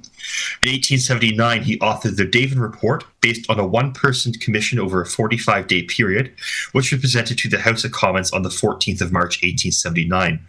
The report included recommendations based on his observations of industrial and residential schools in Western Canada and the United States during early 1879. The Davin Report subsequently resulted in the expansion and increased funding of the Canadian residential school system and mandated the separation of children away from their families to live at the schools. He later moved to northwestern Canada and was the first member of Parliament of Assiniboia West between 1887 and 1900. He committed suicide in Winnipeg in 1901. At this point that I initially flagged this to the city, one of the residential schools that David went to was Carlisle Industrial School in the United States. The name of the condominium at that point when I first flagged this connection was Carlisle Communities. I note that this since has changed names, but this has been a situation I've been flagging to the planners on this file for several years. It's a horrific legacy, and I do look forward to seeing how the city approaches this in terms of recognition review and in terms of how we come to terms with Canadian residential school history. By no means am I asking for him to be commemorated, but I'm asking that this history at least be acknowledged. And for many years, for those familiar with the site, the rear of that house had a street art mural that said, "I love cedar, I love sage, I love sweetgrass," before the fire took out the building. Those are 3 traditional sacred indigenous medicines. So there's a long legacy with this building. It's something that I think certainly needs to be addressed and explored. Other discussion points?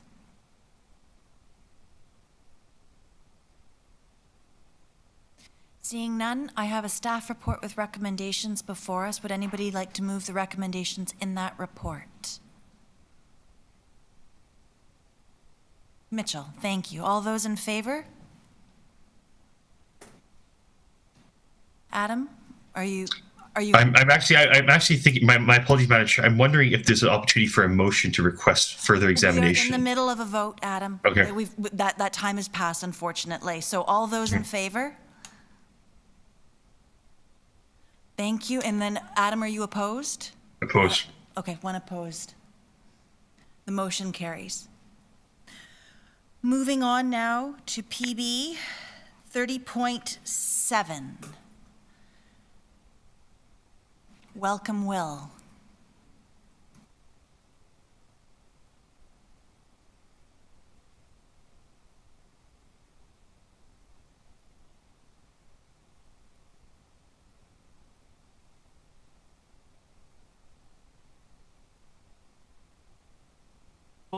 Of the demolition of an unrated property within the South Rosedale Heritage Conservation District and the approval of a replacement structure at 43, 44, and 45 Price Street.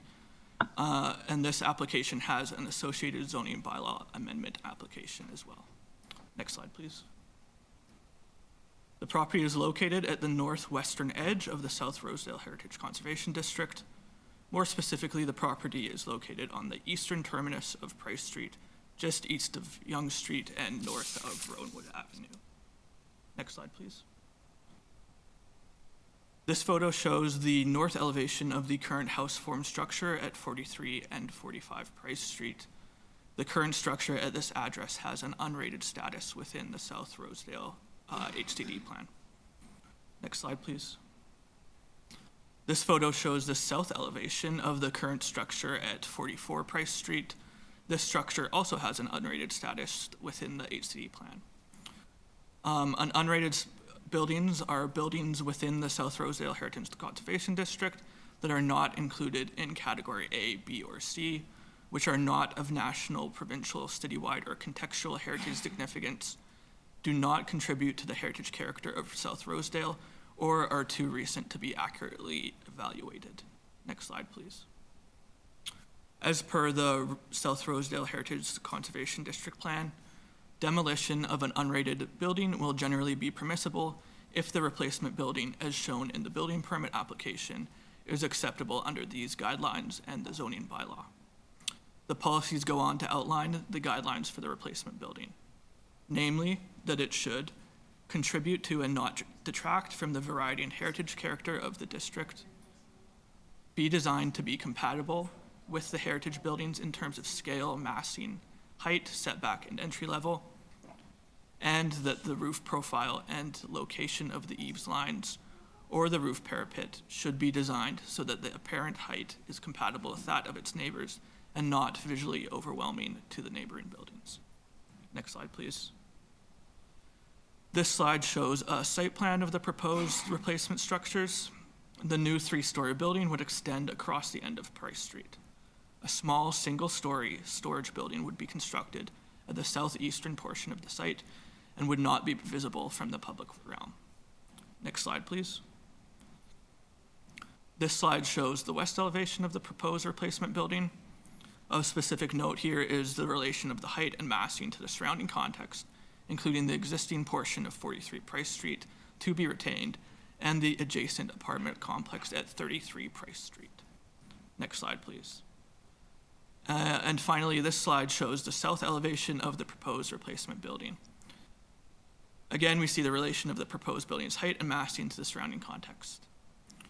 Heritage staff are of the opinion that the scale, massing, height, entry level, and setback, as well as the height of the eaves lines, are all compatible with the heritage character of the district. As such, staff are of the opinion that the proposed demolition of the existing unrated buildings at 43, 44, and 45 Price Street and the proposed replacement structure are consistent with the guidelines of the South Rosedale Heritage Conservation District and other applicable policies and guidelines, and therefore recommend approval. And this concludes the presentation. Thank you. Thank you very much. We have two speakers on the item, Nicholas and Betsy, and I think they're just here to answer questions should we have them. So do we have questions for the speakers? Alex. Do we have a better view anywhere of what the new building is going to look like? I had real problems, given the staff report, trying to determine what in fact was going on. Do we have anything a little more user-friendly?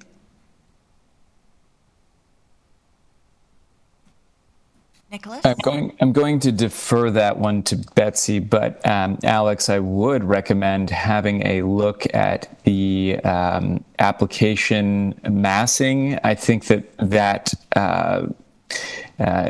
shows the northeast condition, if that is what you're trying to get more clarity on. Yes, I concur. I think that we focus the zoning application on the massing and the impact of the massing on the adjacent neighbors to the north and to the south. We are developing the elevations at this point in the project, both on the front side and back on the court side. Okay, thank you. Are there other questions for our speakers? Jeff. I'm based on that response, I don't understand. Can we not view an image of the replacement property? And secondly, I'm not clear. These were unrated at the time of the HCD, which is a considerable time away. I'm wondering whether heritage staff did in fact review the heritage status currently with a current perspective on those buildings, which, you know, from a layman's perspective, do appear to have merit. Anne? Through the chair, I'll answer that. So we have to review this application against the policies in the HCD plan. These buildings are unrated in the HCD plan, so we have to review this against those policies. In order to consider those policies as contributing or rated ones, we would have to update and have a whole new HCD plan. At this point in time, we only have this plan, and so we have reviewed this application in relation to those policies. In relation to the other question you had, this is quite a big site and it's kind of hidden in a back street, you know, it's hidden. And so the drawings, the elevations that are in the staff report do show the elevations, but they show it in the context of the other parts of the site. So you'd have to zoom in to see actually the detailing on them, but it's because it's quite a large site, and you can see them better if you look at the city's application information centre. There probably you could zoom in better than on the drawings in the staff report. But what we've been shown here is a plan. We haven't been shown the elevations. The elevations are on page 10 of the staff report. Are there other questions? Wendy. Yeah, I just want to quickly just echo my concerns about not able to see the elevations, and that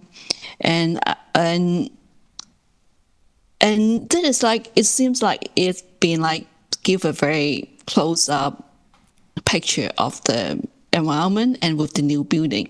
And I'm very concerned about the material of the new building and how, well, of course, I know that is like not within the proposal, what is being put on the table here. And as what I think the persuasion should not just be on the building itself, and also how the new things added up and will be impact on the environment itself as the kind of like historical district. You can see still with some buildings with that brick exterior, and then with this new building, I'm not sure how tall is it just by the rendering here. So I just want to echo my colleague here, like not able to see a bigger picture, but just a very captivated angle of the proposal of the impact on the environment. Thank you. Thank you, Wendy. Do you have a question, just so that I make sure that it gets answered, or is that more sort of for discussion? More for discussions, and the question is also about if that is the elevations is yet to be discovered, and maybe when would that be ready? Betsy? Great, thank you so much for your question. The building is being designed as a brick building in keeping with the neighborhood, so that I can confirm. We are currently developing the elevations as we're moving from zoning into site plan approval, understanding how permeable they will be with windows, so that we're not designing big blank faces as the outward facing elevations.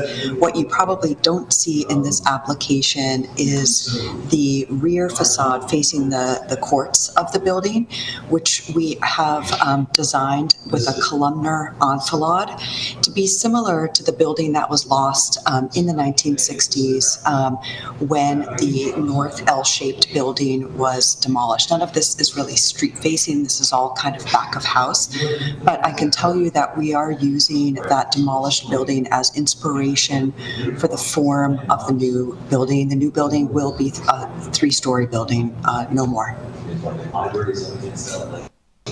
Other questions for our speaker? Seeing none, thank you. Do we have questions of staff? Adam?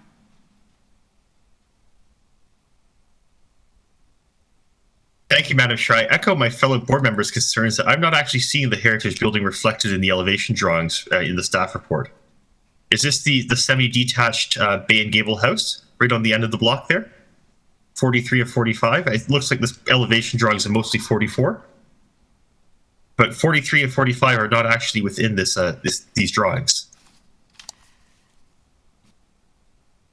Through you, Madam Chair, the buildings that are being demolished are the 2 house form buildings on Price Street. So those ones are being demolished. None of these buildings are contributing to their HCD plan, and are contributing into a note in the HCD. And the policies in the HCD plan say that new buildings should be compatible with heritage buildings in terms of scale, massing, height, setback, and entry level.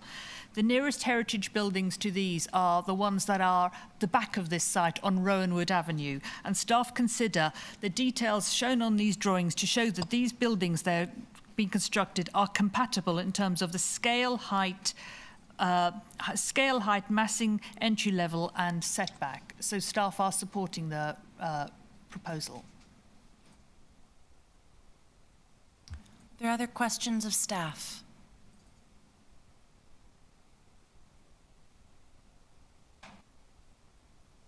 Seeing none, hi, Wendy. Question? Sorry, question to the staff, just follow up with the comments. So is that, in your opinion, is that possible? Are you saying that this proposal, as it's now for today, will have a room for improvement for the clarity of showing the overall look, the entry level scale height in relation to that area? Through you, Madam Chair, we have reviewed the drawings as have been submitted, and staff consider this to be complying with the HCD policies. As the drawings are revised at site plan stage and at building permit stage, staff will review those drawings too to make sure they comply with the policies in the HCD plan. If staff do not consider they are in compliance with the policies of the HCD plan, then they will bring forward a report back forward to the TPB and City Council for their consideration. Are there other questions of staff? Oh, sorry, we're in discussion. Are there other is there discussion points? Yeah, Jeff, please.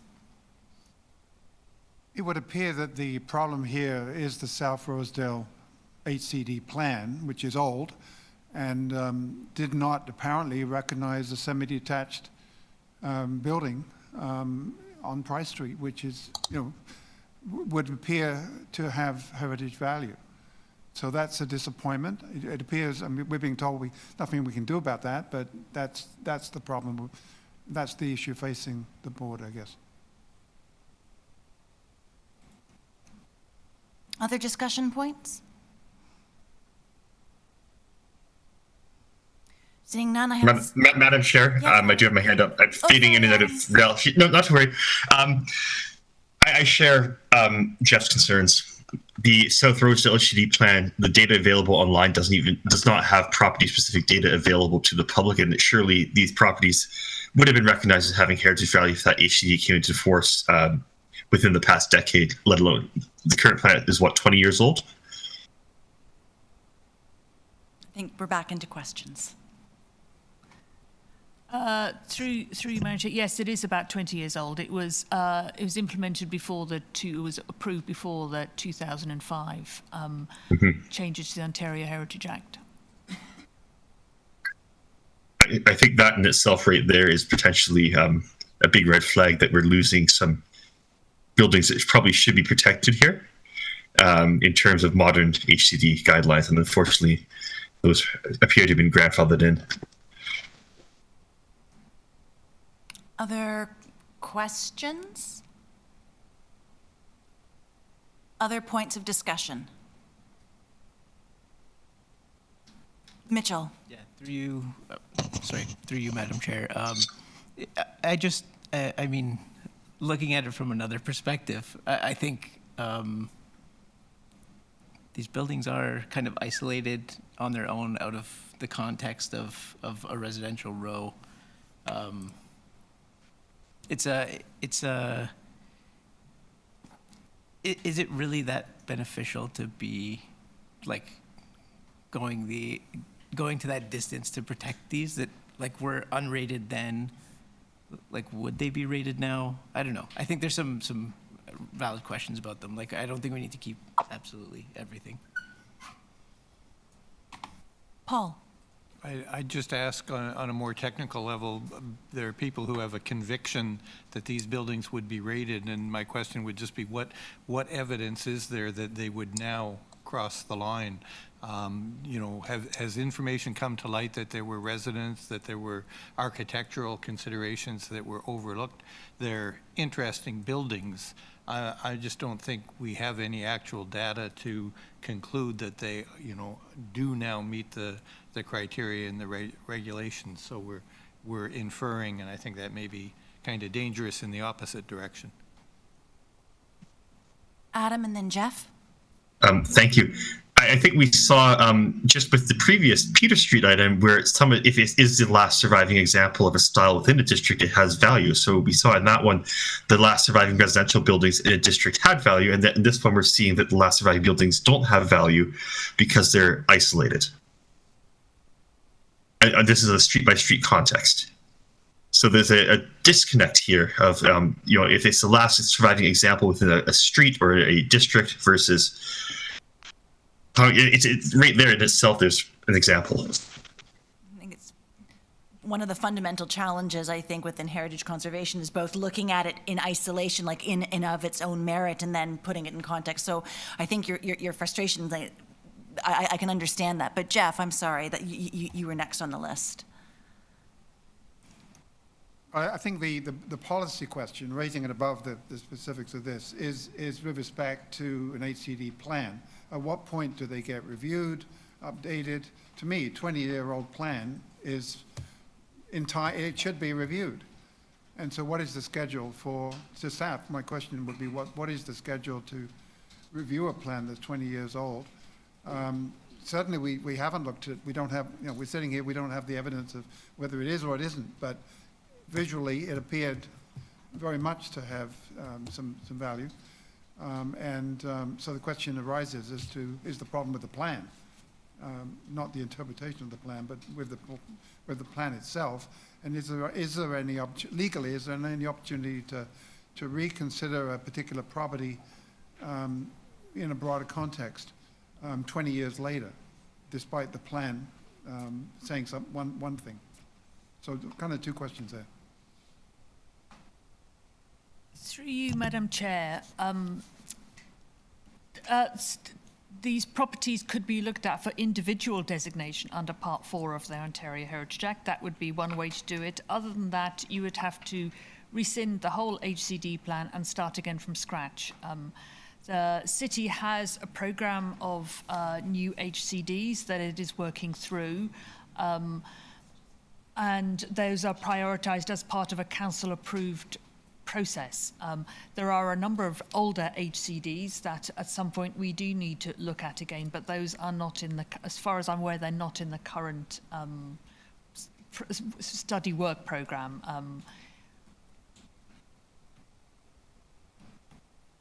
If I may, actually, it's raising this policy question about HCDs. I did, back in January, the staff did bring the HCD plan as part of the whole city planning and development review division. That whole work program plan came to planning and growth, and then it went to full council. That HCD plan did not come to the Toronto Preservation Board. There has not been any opportunity actually for the board to discuss the status of Heritage Conservation District planning. That's my understanding of the situation.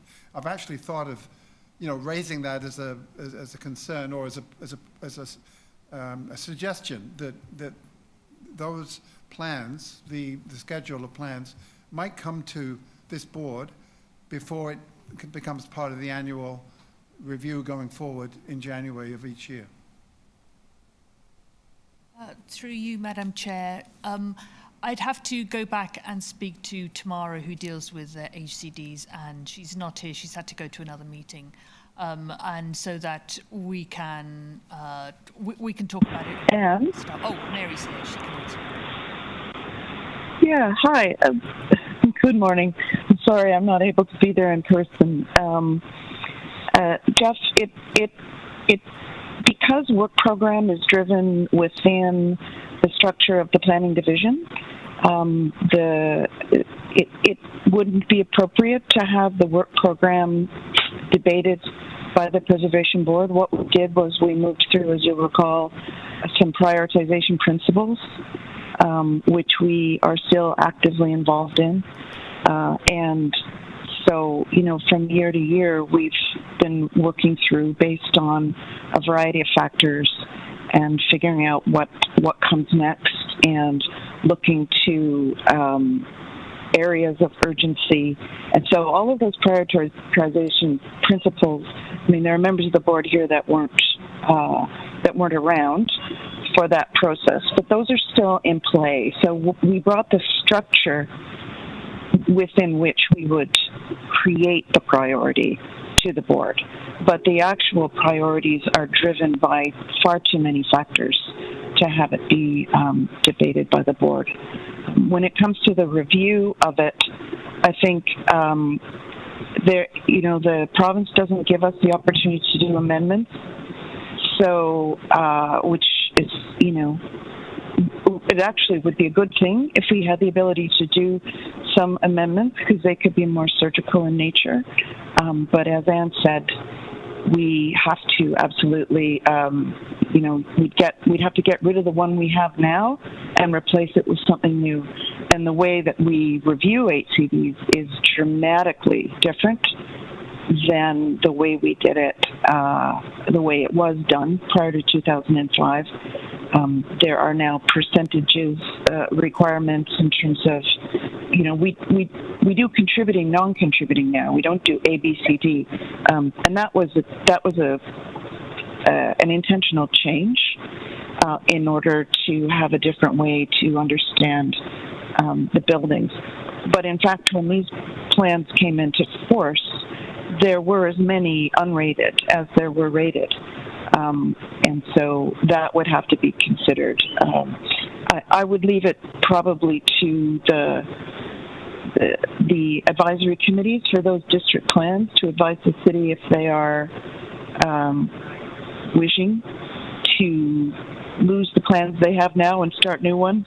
But that isn't something that I've heard. Unfortunately, we can't do it in a simple way.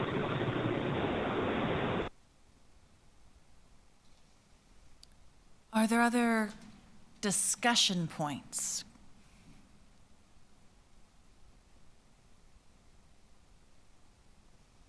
Seeing none, I have a staff report with recommendations before me.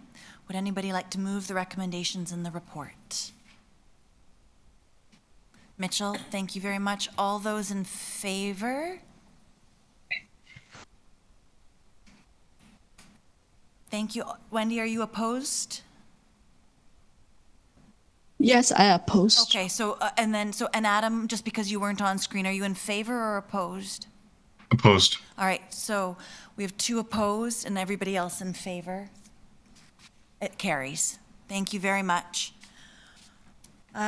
Moving, are we good to go back to PB 30.3? Just before we... I think so, Madam Chair. Okay. Moving back to PB 30.3, we have a motion to amend.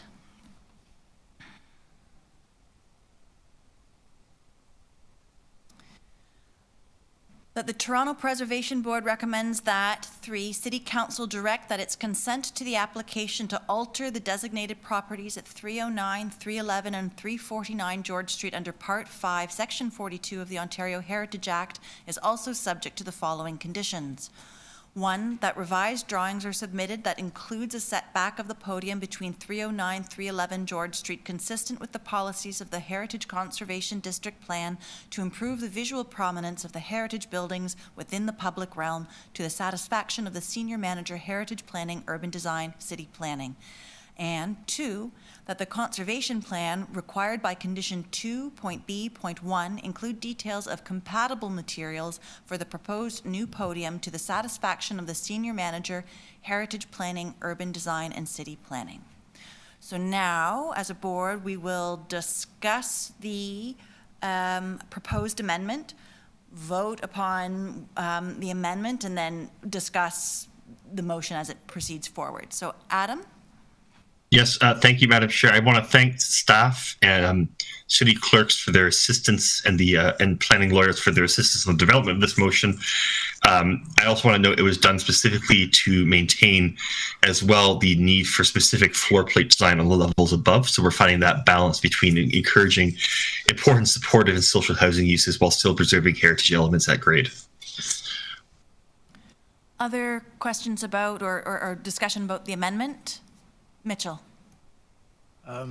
Yeah, Adam, I'm wondering how like we heard from Georgia that floor plate is important to maintain, and that possibly setting it back could put the other 4 properties at risk of a greater amount of intervention on them.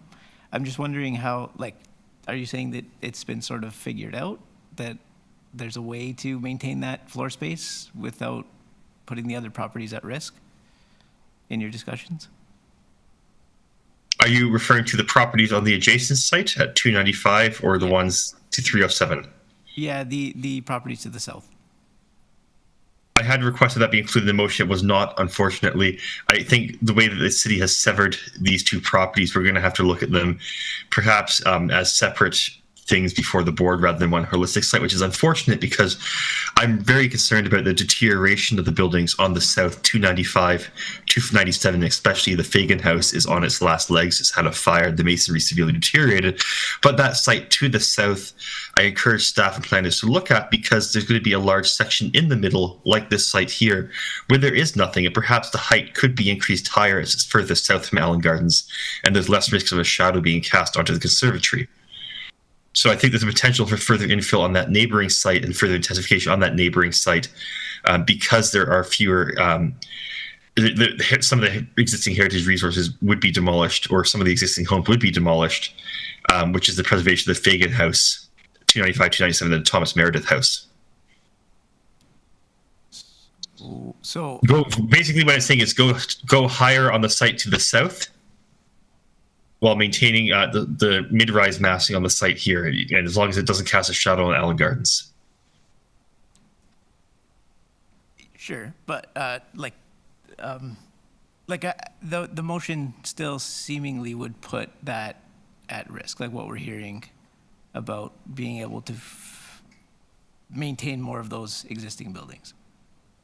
I don't think it's putting it at risk, because the podium doesn't necessarily contain the social services that requires those standard floor plates which extend above the heritage building. Mm-hmm. So, I guess I'm just not clear where that space is going to come from. If we're increasing the setback and keeping the same height, like we are, that would be reducing the amount of area in that building, seemingly. I think we're talking about potential, pulling back the podium, and I don't want to go into specifics too much right now, but the idea of pulling it back, between 2 and say 7 meters to align with the HCD guidelines, or even 10 meters, and changing the materiality. Which the second point there is the materiality. Does it really make a difference on the podium in terms of functionality if it's glass versus metal cladding? When these are going to be lobbies? We're also talking about one site, right? If this is a phase, we're just talking about the phase one site. Exactly. I think sometimes, we just have to be very careful that we don't think outside of what is at hand here, because I think it can confuse things on our part. It certainly does for this adult brain at times. So what we're talking about is this phase 1 development. But I'm sorry, Jeff, I cut you off again, and you had your... No, I think Adam's motion expresses an intent, which will still have to be worked out, in situ, and there'll be that opportunity. It reinforces the position of the Toronto Preservation Board in its mandate to do a better job of heritage protection than what has been presented to us. And that is our intent, and I would support that motion. Thanks, Jeff. Other discussion about the amendment? Adam? Thank you, Madam Chair. This is also in an existing Heritage Conservation District. And this was an interdepartmental city-owned property. I encourage it perhaps as an opportunity for further examination of those HCD guidelines within interdepartmental discussions around how do we have a balance of both and still intensify the site. So I think it's possible to balance, and this site would be a great opportunity for the City of Toronto to be a leader and demonstrate how we can balance heritage and important supportive and social service housing. I'm thinking especially with Sherburne Street being so close, where there's a massive amount of city-owned real estate that's, I think, coming for intensification at some point in the near future, where this example here on George Street could certainly be a wonderful example to emulate in the future should we find a good balance between heritage and social supportive housing and other services. Wendy. Yeah, I'd just like to speak a few words to support this motion. And I think that is what we need to look into, like for the overall considerations and what the proposal of is it whether it can answer the questions that I'm like for myself, like for the overall impact and this preservation as a whole. And so I would like to speak to support the motions. Thank you. Other discussion, a point on the amendment? Peter. Yeah, I just have a question. Maybe Adam could answer it. Was there any consultation or engagement with the community preservation panel and staff through this application review process? And have you voiced these concerns previous to today at any point? Thank you, Peter. This is the first I've seen the specific application design element, or the design of this most recent application, but I have been trying to get us onto that mailing list for that revitalization of George Street project for about 6 years now. And I have been back and forth with former Councillor Wong Tam's office and current Councillor Chris Moyes' office. And for whatever reason, I've either not been added onto the mailing list as requested, I've not heard back from city staff, or I've been removed off the mailing list. The panel's not been added to the mailing list despite requests. And the most recent update we received from the council was that this project had been permanently cancelled. And I'm happy to go back and forward the various correspondence I have about the George Street properties going back almost a decade now at this point, especially those last 6 years where we've been trying to get onto the study design. Okay, thanks for that. So just to add, I do echo kind of the general concerns with respect to the conservation strategy for 309 to 311. I think it is a little unfortunate that there isn't whole building retention, which I think would be more in keeping with the intent of the HCD. On the other hand, this Seton House redevelopment has been ongoing for a decade now, and I think there's an extreme need for it to move forward as expeditiously as possible. So for that reason, I'm not going to support this motion personally. I think the project should proceed, and there's a planning report with a draft OPA and ZBA that's going to Community Council this week. So I think it's a little bit late to be bringing forward these considerations now. It's unfortunate they couldn't have been raised earlier on in the process and maybe have had some degree of impact, but that's my perspective from where we're at today. Thanks. Paul. I just kind of resonate with the same thing. It's very clear that what will influence the overall product of the street is the second development, but we can't predict where that's going to go. And so the choices are either start to intrude on that or create things that would be, implications for that, or call the phase one on its merits. And I'd have to say, although I'm not thrilled with what's been done to conserve that building, I wouldn't think it's a big enough deal. And even if the project went ahead, the streetscape that is proposed to the south is going to be a lot more meaningful than the impacts of the setbacks on this property. So. Long-winded, I don't think the amendment, I won't support the amendment.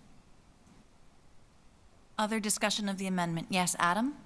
Thank you. I'm looking at the elevation drawings right here on the last page, number 19. We're talking about an empty two-story floor space on the second and third floor that would be impacted. There is not existing social service programming based on this current rendering in that space that would be impacted by this motion. If we could pull it up on the screen, it becomes very clear there's a two-story double height lobby on the main floor and a two-story double height lobby on the second through fourth floor, which is already, there's double height ceilings there. It's an empty space. It's going to be used for accessing these social services spaces. That could be pulled in and you wouldn't lose too much. You're just losing empty airspace above those lobbies. We're not talking about cutting supportive housing beds here. We're not talking about cutting emergency shelter beds. We're talking about a design lobby that's already a double height lobby. And so I think there's an opportunity to better balance heritage here while still preserving the need for social service and social housing here. But look at that last elevation on number 19. You'll see what I'm referring to. It's to the immediate left of the heritage houses, to the immediate north.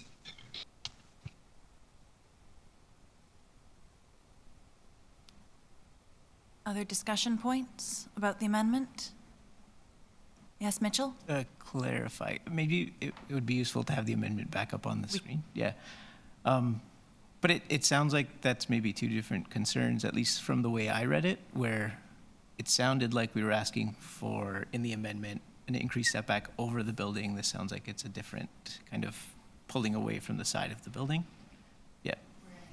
Okay.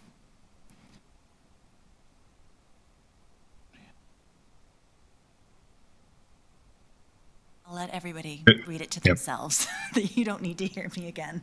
Yeah, thank you. And it was my understanding that the majority of the services were in that tower portion, not the podium portion.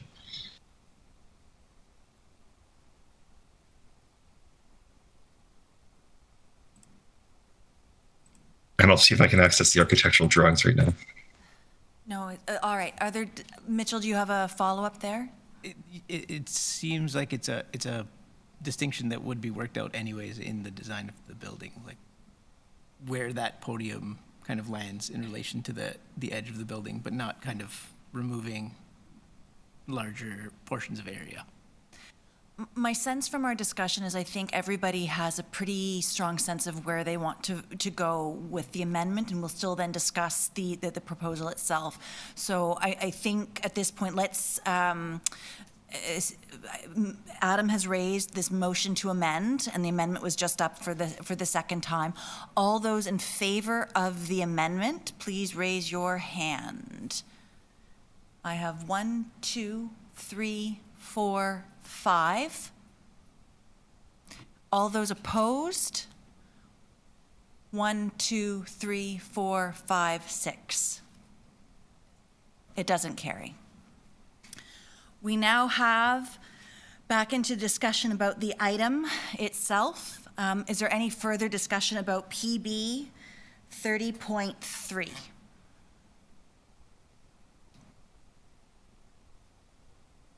Seeing none, I have a staff report with recommendations before us. Would anybody like to move the recommendations in the report? Madam Chair, my apologies. There's a lag on the system here. Oh, yes, Adam? I am just looking at the plans here, and it doesn't show anything in that lobby space that I had raised. Okay. Are there other discussion points then? So I have the staff report with recommendations before me. Would anybody like to move the recommendations in the report? Mitchell, thank you very much. All those in favor, please raise your hand. I have 1, 2, 3, 4, 5, 6, 7, 8. I'm just counting again. It's April Fool's. 1, 2, 4, 5, 6, 7, 8, right? Good. Clerks have confirmed that I can still count. All those opposed? 2. The motion carries. Thank you very much. That was everybody.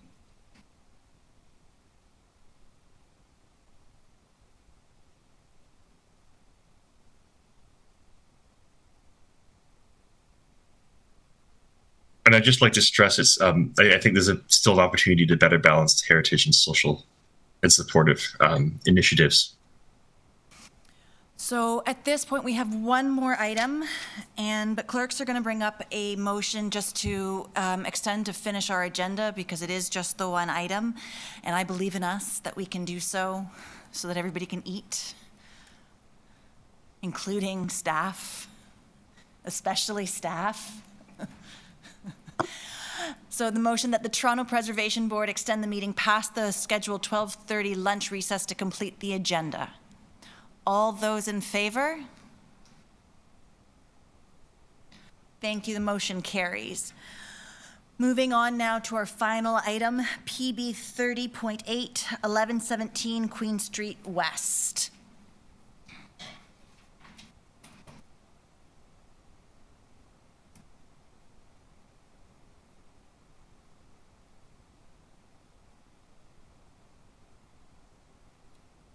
Is this better? Okay. Good afternoon. My name is Erin Smith.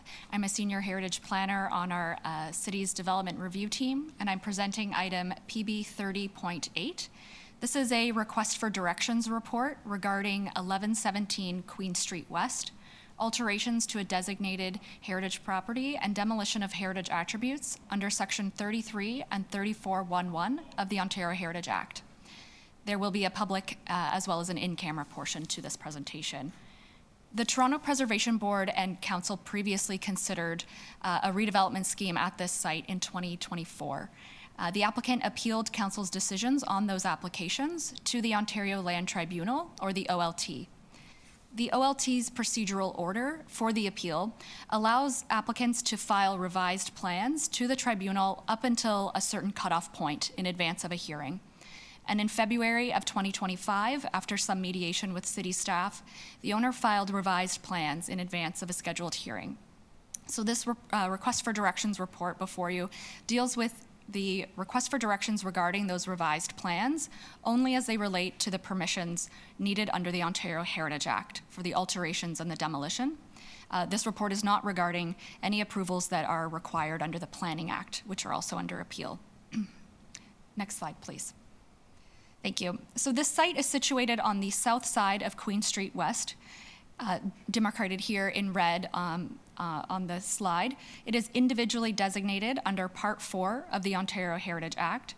And it is also within the boundary area of the recently council-adopted West Queen West Heritage Conservation District. However, this HCD is under appeal, and so it is not in force and effect for the application at this time. You can see from this map and the aerial image that's on the left-hand side that the property is uniquely situated, being surrounded by public realm on all four sides, making all of its elevations highly visible. Next slide, please. These are photographs of the front of the building along Queen Street West on the left and the rear elevation south-facing fronting Lisgar Park. The building is known as Postal Station C, and it's a two-story Beaux-Arts building that was designed by the architecture branch of the Federal Department of Public Works. Its individual designation bylaw identifies it as a landmark civic building. Next slide, please. These are photographs of its east and west side elevations, which front onto Lisgar Street, shown on the left, and Abel Street, shown on the right. Next slide, please. This slide shows renderings of that original redevelopment scheme that I mentioned that is under appeal, which proposed integrating the four elevations of the Postal Station C into the base of a new mixed-use development, reusing Postal Station C as a community space with a tower addition above. Next slide, please. Because these revised plans were filed with the OLT, they are publicly shareable, and so I'll walk through the new plans, highlighting the revisions as they specifically relate to the heritage permit applications. So this slide shows the revised site plan for the application.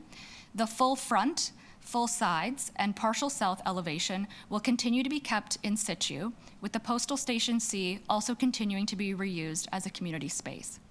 The dashed blue line that you can see on this slide shows the extent of the tower addition above that's been revised. Next slide, please. Full extracts of the revised drawings are found in the attachment 3 to the report, but this slide shows renderings of that revised massing and alterations. Detailed design of the addition will come at the site plan stage. A number of elements of the conservation strategy remain consistent with the original application that was submitted, including the extent of in situ retention of the building, being those the full front, full sides, and partial south elevations, as well as the same extent of proposed demolition as the original conservation strategy, which includes the rear chimneys and the rear central portion of the south facade. Reinstatement and restoration of some previously infilled window openings on the east and south elevations continue to be proposed, as well as alterations to other windows in order to accommodate new entrances by converting select windows to doors. The conservation strategy continues to propose altering the principal elevation entrances to lower them to grade, removing the non-original accessibility ramp that currently runs along that front of the building on Queen Street West in order to accommodate accessible entrances to the community center that's proposed in the retained heritage building. The strategy also proposes replacement of the existing non-original windows and doors that are there today with historically appropriate replacements. In terms of the addition that's been revised, the massing that's shown directly above the heritage building still retains a distinctly curved design, which gradually pulls back from the heritage building when it's viewed along Queen Street West. So this slide is showing it looking both directions down Queen Street West. The revised plans also revised the glaze reveal, so that portion that's directly above the heritage building was increased another story to be approximately 5.65 meters in height as it fronts onto Queen Street West. The addition's cantilevers that over the reveal have been pulled in on either side of the heritage building so that they no longer hang over the heritage building as it fronts onto Lisgar and Abel Streets. Next slide, please. This slide shows a rendering looking at the south and side elevation.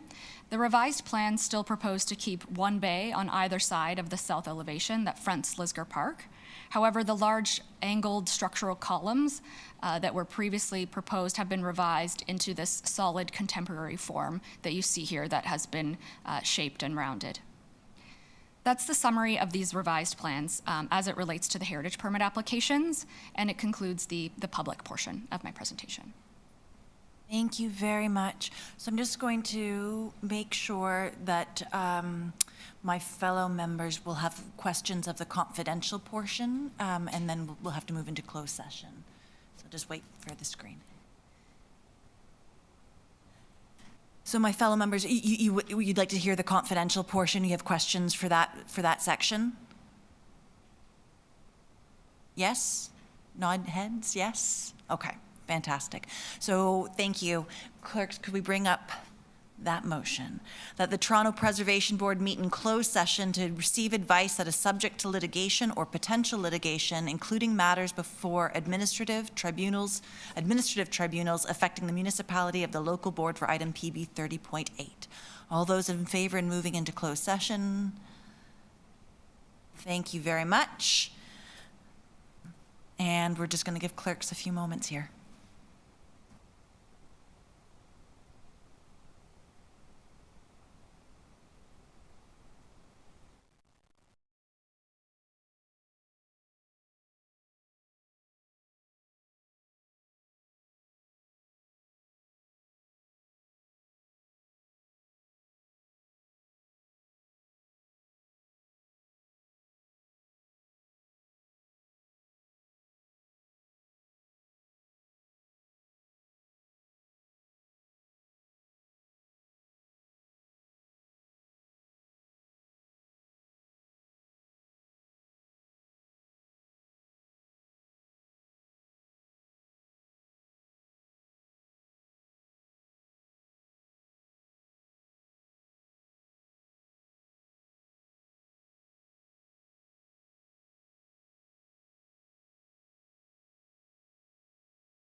and we're back in public session. Is there any discussion amongst ourselves? Seeing none, I have a staff report before us. Would anybody like to move the recommendations in the report? Karash, thank you very much. All those in favor? The motion carries. Thank you very much. Thus concludes our business today. Thank you, everybody, for all of your hard work and your patience. Thank you very much, staff and clerks, and we'll see you next time.